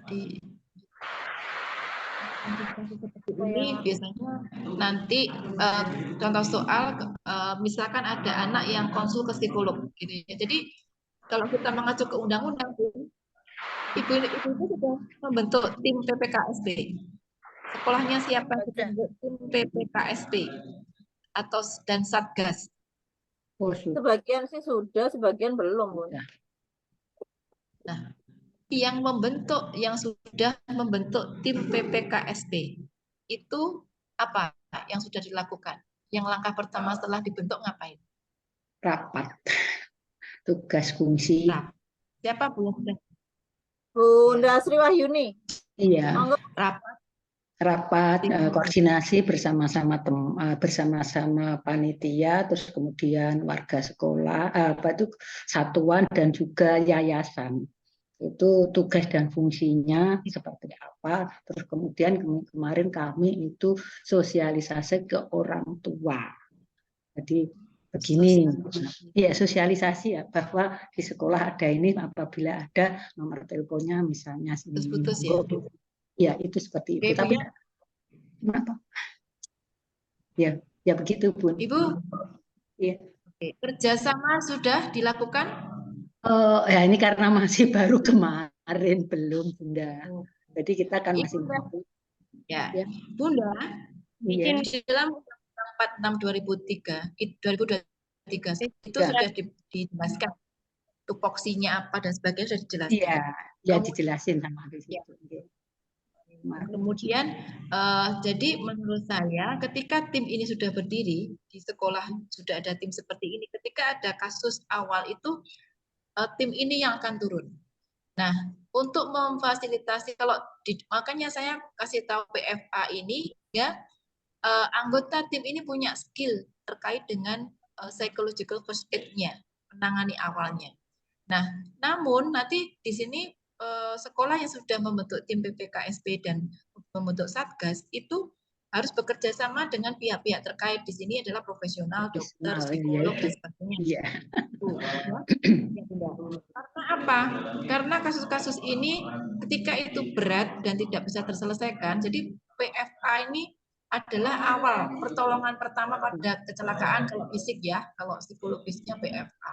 Namun nanti setelah ini di awal kemudian kurang ini tidak begitu segera membaik atau memang dampaknya itu dalam, maka segera dirujuk. Biasanya nanti menghubungi P3A Bu ya. Kantor P3A itu ya, perempuan dan perlindungan perempuan dan anak itu ya. Nah, LPA di daerah kami namanya, perlindungan terhadap anak. LP3A atau DP3A gitu ya istilahnya nanti ya. Nah, itu di sana nanti ada psikolog yang bertugas, ada shelter, mereka punya shelter untuk penanganan kasus dan untuk saksi-saksi. Mereka juga bisa berhubungan dengan LPSK gitu. Jadi di sini nanti akan saling terorganize gitu Bu ya. Ketika ada Satgas, ketika ada PPKSP, ini ya tugasnya satu, promotingnya harus apa? Edukasi ke siapa saja. Nah, itu sudah dilakukan ya Bu ya. Nanti sudah ada programnya. Terus edukasi tentang apa? Itu nanti dilakukan. Setelah itu kemudian kerjasama dilakukan. Itu Bu ya, yang mungkin langkah awal yang harus dilakukan. Nah, jadi polisi itu alternatif terakhir. Jadi hukum terakhir, sehingga karena apa? Ketika anak-anak yang memang bersalah ini secara undang-undang dinyatakan bersalah dan barang buktinya mencukupi, maka anak-anak ini mungkin tidak akan dipenjara, tetapi mereka akan melakukan atau mendapatkan pembinaan. Ya, sehingga kalau pembinaan tidak berarti itu disahkan untuk melakukan, diperbolehkan tidak. Gitu. Itu nanti pada saat bahasan hukum akan dibahas lebih dalam. Gitu ya. Jadi hati-hati sekali.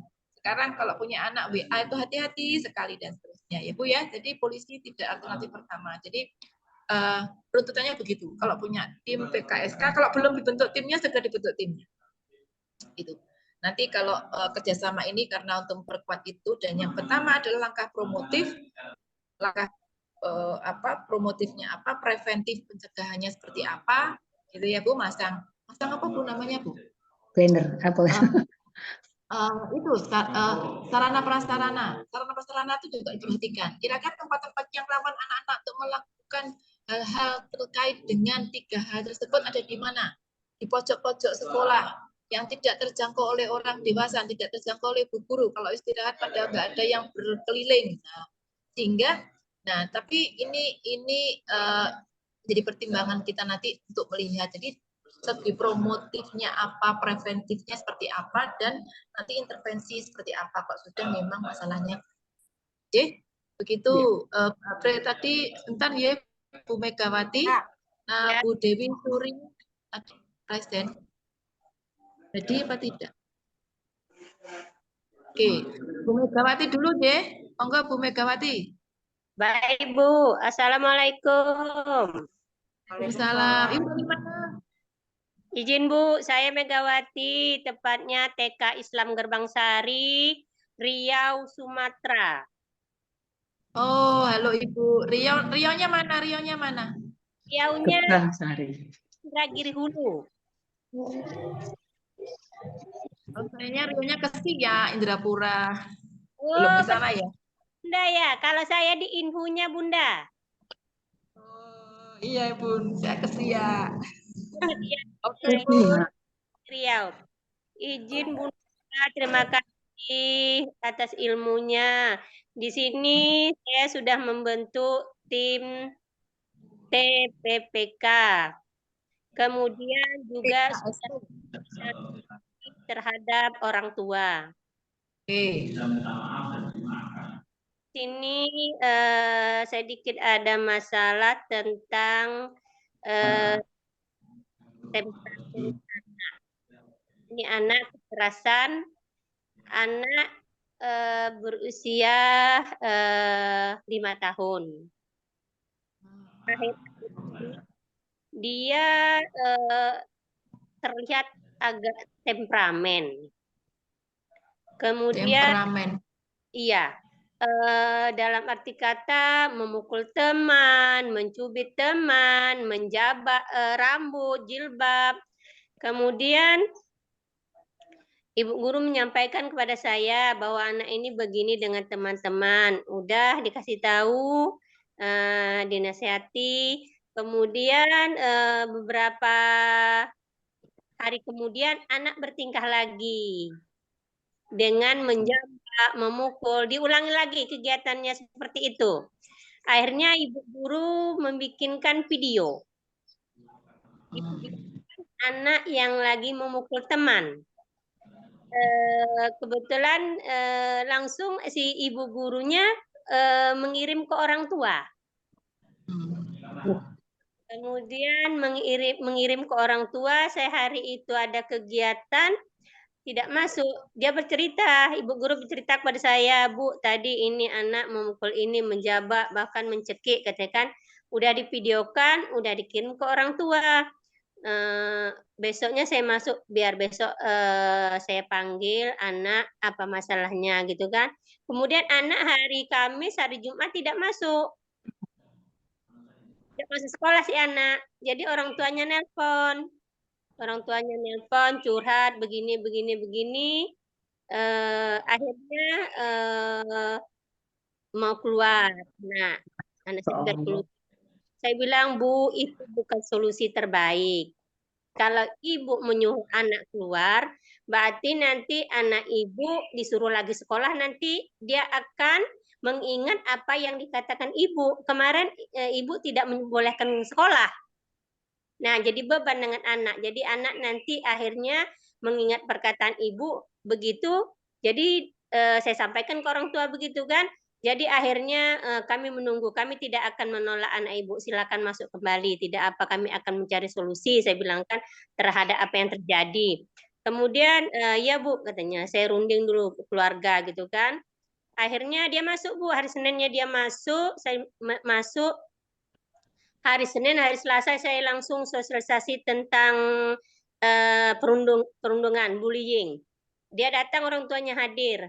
Hanya saya bilang, anaknya masuk kan udah aman itu kan, tidak ada kendala apa-apa gitu, anaknya baik lagi gitu kan, udah tidak temperamen.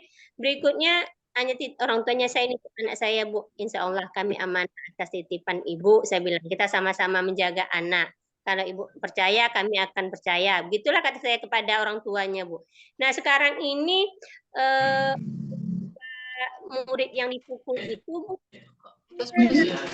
Bu, ada apa?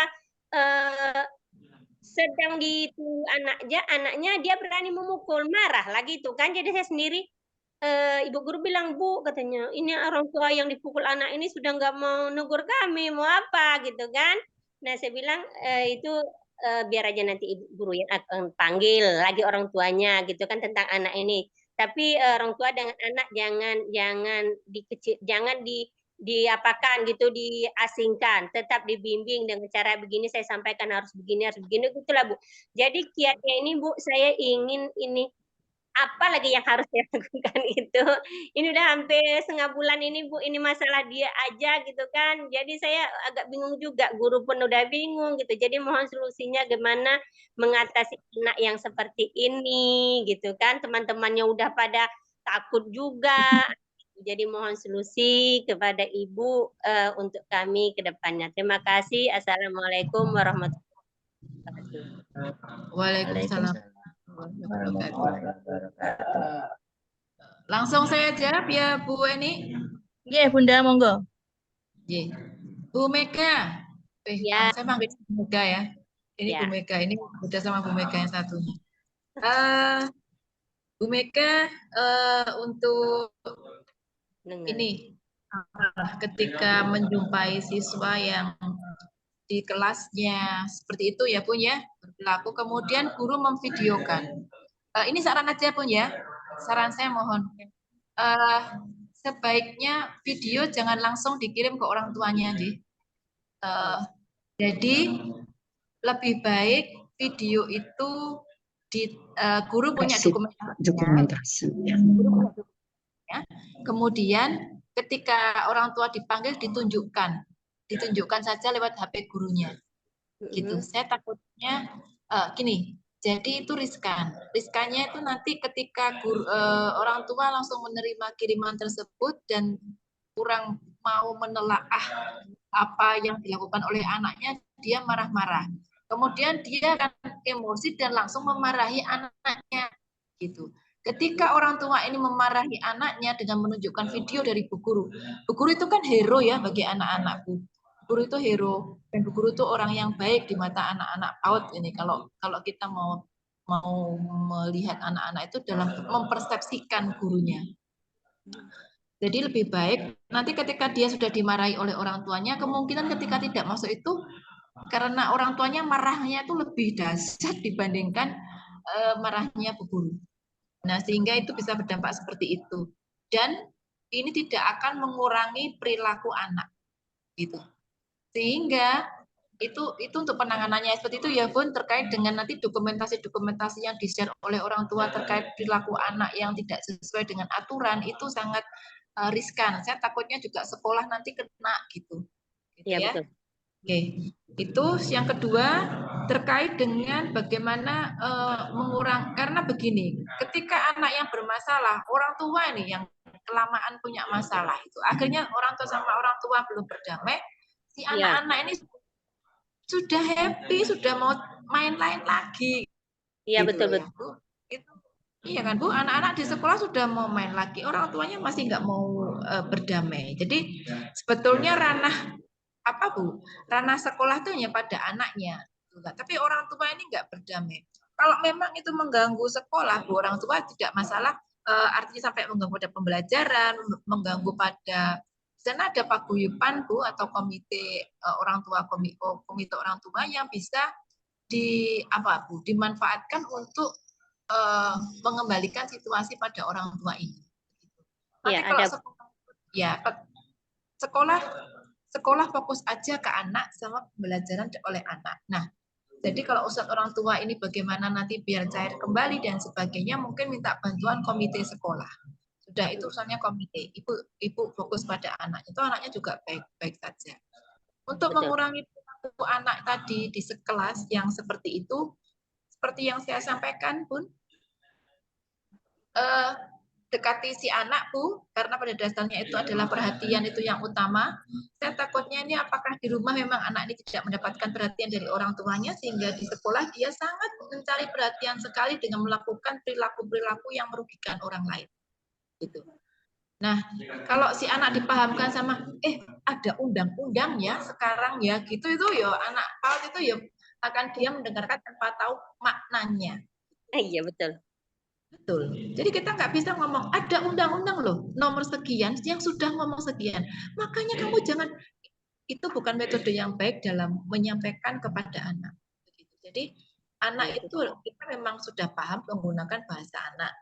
Kemudian yang kedua bahwa perilaku anak itu juga direm dari orang tuanya juga. Jadi kan orang tua, lingkungan, masyarakat, sekolah ini saling mendukung. Kita juga harus melihat anak itu kan anak-anak kita itu anak usia 4 itu adalah anak itu kategori inferior ya Bu. Inferior itu adalah posisinya di bawah, sedangkan superior itu adalah biasanya pada orang-orang dewasa yang memiliki kekuasaan atau power lebih tinggi dibandingkan oleh anak-anak yang bisa berperilaku, bertindak itu menekan, kemudian yang berlaku ke orang-orang superior gitu. Sehingga anak-anak itu merasa tidak berdaya. Itu.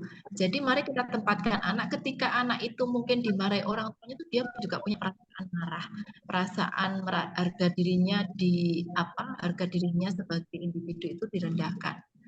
Jadi teknik marah, teknik itu tuh ada tekniknya biar anak itu tidak hati dan anak itu tetap berpositif thinking dan bisa memperbaiki perilakunya. Bunda, untuk anak ini saya semoga dengan artinya kalau dia lingkungan memusuhi dia itu dia tidak akan berkurang perilakunya. Itu sangat berbahaya. Jadi yang utama adalah memberikan kanal emosi ya Bun, bikin kanalisasi emosi. Dia itu kenapa sih begitu gitu. Jadi tersalurkan gitu. Itu ceritanya begitu. Jadi ketika dia itu begitu terus dimarahi, terus dia ditumpuk-tumpuk begitu, semua orang marahin, lingkungan marahin dia, orang tuanya marahin dia, aku tuh kemana gitu, siapa yang sama aku, itu berbahaya. Kasus-kasus seperti itu bisa sampai pada kasus bunuh diri. Dan angka bunuh diri di Indonesia itu sudah tinggi, begitu. Jadi menjadi perhatian bahwa sekarang guru killer itu, dosen killer, guru killer itu juga bisa memantik munculnya perilaku bunuh diri gitu yang kita lihat di media sosial.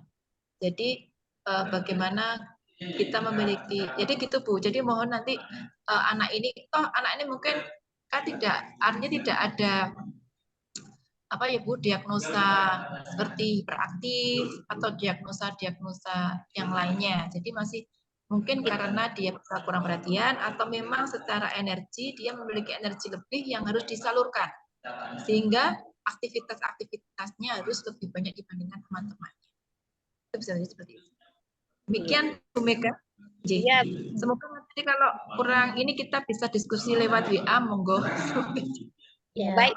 Mungkin masih ada pertanyaan satu lagi. Dari siapa Bu? Ayo monggo. Ini ada pertanyaan yang ada dari via chat Bu Rina.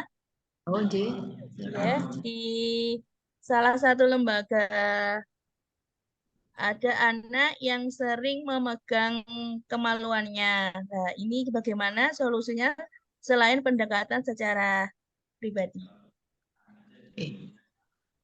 Cowok ya ini ya? Siapa yang bertanya? Iya, cowok. Bu Elita, mohon cowok apa cewek Bu Elita? Bunda Sulisiana, monggo buka unmute aja Bunda Sulisiana. Cowok Bunda. Oke, monggo. Cowok J. Ya. Ini kelompok apa Bu? Ini kebetulan dari KB Bunda, dari kelompok bermain. Jadi dia suka menunjukkan alat kelaminnya gitu Bunda sama teman-temannya. Apa yang harus kami lakukan? Selama ini yang sudah dilakukan oleh sekolah apa, Bu? Sebelum saya menjelaskan. Sementara ini hanya pendekatan dengan anaknya saja, karena kalau kita mau berkonsul dengan orang wali murid, takutnya menyinggung seperti itu. Karena sifat-sifatnya itu seperti apa ya, Bun? Mungkin dia tahu orang tuanya seperti itu atau bagaimana, sepertinya seperti itu, Bun. Karena kalau dia tahu anak perempuan tuh langsung seperti diperlakukan seperti orang dewasa itu loh, Bun, langsung dipangku gitu, dirangkul gitu, Bun. Nah, itu harusnya seperti apa ya, Bun, kami?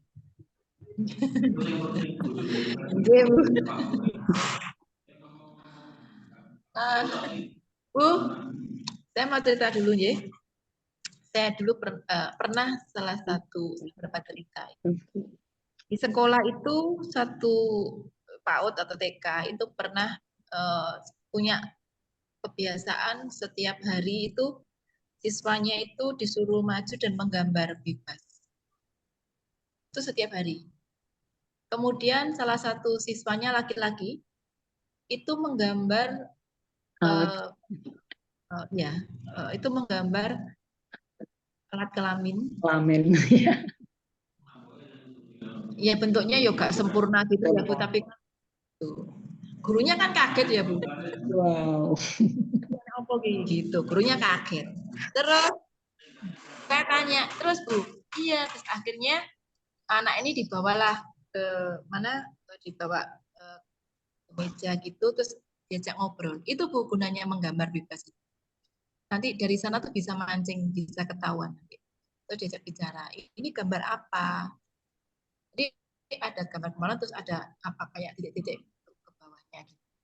Itu kan kalau kita orang dewasa persepsinya kan ya ala orang dewasa lah gitu. Tapi kalau anak-anak kan kita tidak bisa berinterpretasi yang sama bahwa berimajinasi ke sana. Itu mesti nggak boleh gitu. Nah, terus ditanya lah, ini kamu kenapa menggambar ini begitu kan? Kita cerita. Kemudian ternyata anak ini orang tuanya itu tinggal bersama ayahnya. Itu tidak ibunya tidak ada. Nah, yang dia tahu anak ini ternyata itu dia tidak menerima. Artinya kita berpendapat wah ini jangan-jangan gitu kan Bu? Ketika itu wah jangan-jangan ini dapat kekerasan seksual dari ayahnya gitu kita pikirin. Terus jangan-jangan itu kan mesti ternyata tidak. Orang tuanya itu tidak. Jadi anak ini sering, jadi ketika ke kamar mandi begitu ya Bu, BA buang kecil itu dia tahu seperti apa. Nah itu yang digambar sama anak itu. Tuh. Nah sehingga orang tuanya ini akhirnya dipanggil Bu, dipanggil dan disampaikan seperti ini. Akhirnya orang tuanya bercerita. Nah ini kalau masalahnya mungkin kalau guru perempuan kan memanggil orang tuanya laki-laki gitu ya mungkin Bapak izin atau ya Bu malu. Nah pada kasus ini kalau anak KB sering memegangi, menunjukkan ya Bu, tidak memegangi ya Bu ya, menunjukkan ke temannya ya Bu ya. Jadi ini kan kalau orang dewasa sudah eksibisionis gitu ya Bu ya, menunjukkan kemaluannya dan bisa menjadi gangguan. Nah itu ketika dia tidak memasuki sekolah Bu, maksud saya sebelum sampai di kelas dia sudah menunjukkan ke teman-temannya Bu. Bu siapa ya tadi? Jadi begini, perilaku itu. Bu, jadi begini, perilaku ini tolong nanti diamati. Ketika anak itu turun di antara orang tuanya turun, itu apakah dia sudah berperilaku seperti itu? Atau dia menunjukkan itu pada teman-teman perempuannya saja? Nah, karena hal ini sudah tidak wajar. Ini ada tidak wajar. Tidak wajarnya apa? Karena sudah sampai menunjukkan. Gitu. Dalam pendekatan yang digabungkan oleh guru bisa kalau anaknya belum bersedia bercerita bisa menggambar bebas. Kemudian coba kita membuat modifikasi perilaku, ya Bu ya, di kelas. Jadi kita membuat modifikasi perilaku itu maksudnya kita modifikasi mungkin tempat duduk anak ini kita setting. Itu kita set. Ini PR khusus ini kalau gini Bu ya, PR penjenengan, PR gurunya ini. Membuat tempat duduk anaknya itu tidak ketika bersama teman-teman laki-laki terus jauh dari anak-anak, kemudian anak perempuan. Kemudian kalau dia masih begitu, kita taruh di misalkan ada ruangan tersendiri. Misalkan nanti kita beri di depan di mana terlihat oleh bu guru. Nah, itu nanti kalau masih tetap seperti itu, kita kasih tempo waktu Bu ya. Kita kasih tempo waktu berapa hari. Masih begitu, maka guru harus menyampaikan kepada orang tua. Dan orang tua harus tahu. Tidak ada kata tidak enak dari bu guru. Karena ini adalah sudah menjadi tanggung jawab sekolah, tanggung jawab guru, dan orang tua pun juga, apalagi orang tua yang punya anak. Ini harus bertanggung jawab sekali. Dan dia juga pasti ini ada sesuatu yang bisa jadi orang tua ini nggak tahu kalau perilaku anaknya seperti ini di sekolah, gitu. Jadi nanti sekolah ibu itu melakukan istilahnya kalau modifikasi perilaku agar perilakunya berkurang, bahkan mungkin nanti ini hilang. Perilaku seperti tidak terjadi lagi. Nah, untuk ini ibu harus seperti itu. Dan mau tidak mau orang tua harus diinfokan, gitu Bu.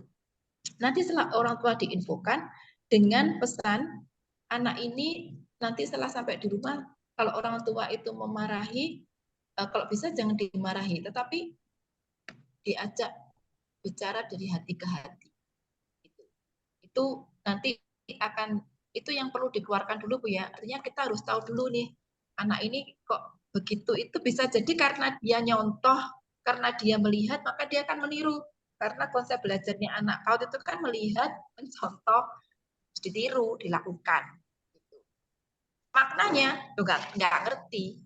Maknanya apa dia nggak ngerti. Itu anak PAUD.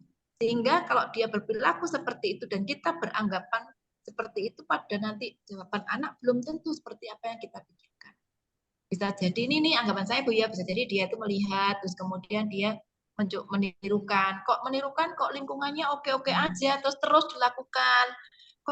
Kok ini ya, terus kok merasakan kok enak gitu, kok nikmat gitu. Terus jadi suatu kebiasaan, habit gitu. Nah, itu yang harus segera di-cut, harus segera diberhentikan. Nah, caranya nanti begitu Bu. Oke Bu, ya begitu Bu Mas Pak. Ya, Bunda Rina, waktu sesi tanya jawabnya sudah selesai. Saatnya Bu Rina memberikan statement. Mohon di-mute dulu nggih. Yang lain mohon di-mute dulu.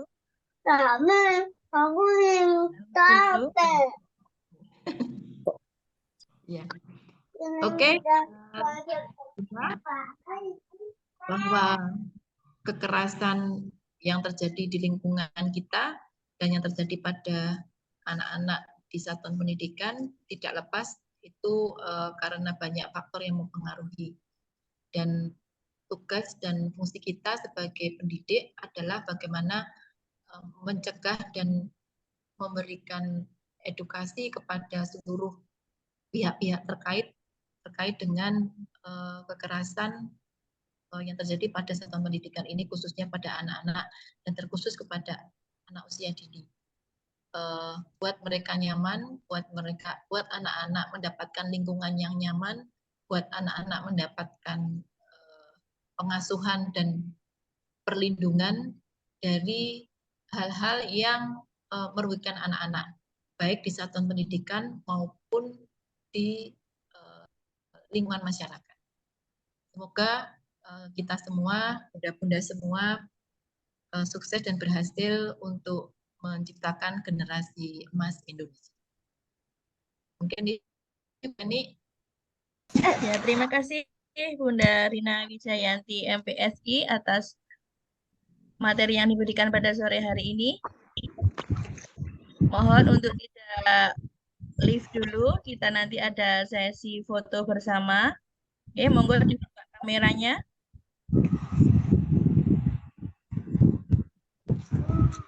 Ya, tangannya semuanya semangat ya, semangat.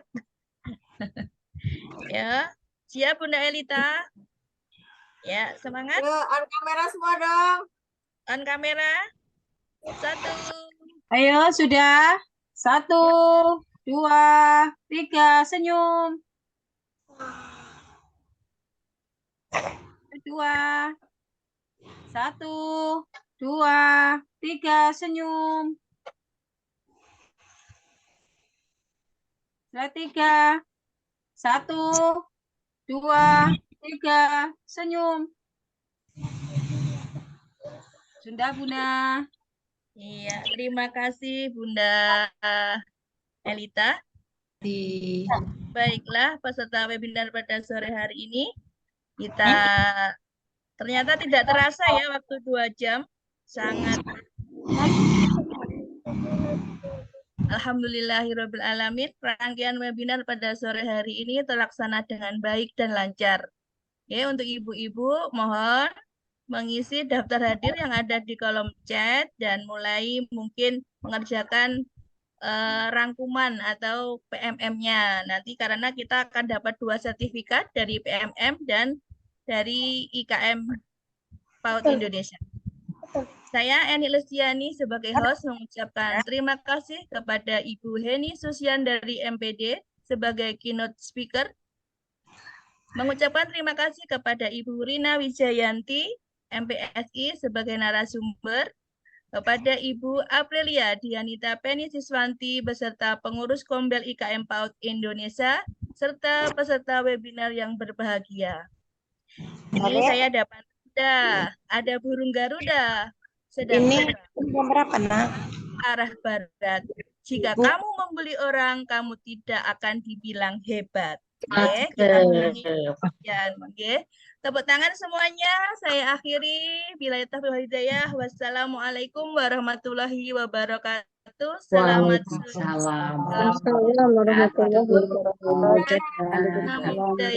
Salam kebajikan. Selamat sore Bunda. Terima kasih, Terima kasih, Bunda. Terima kasih Bunda Heni. Terima kasih, sukses selalu. Terima kasih, Bunda. Baik.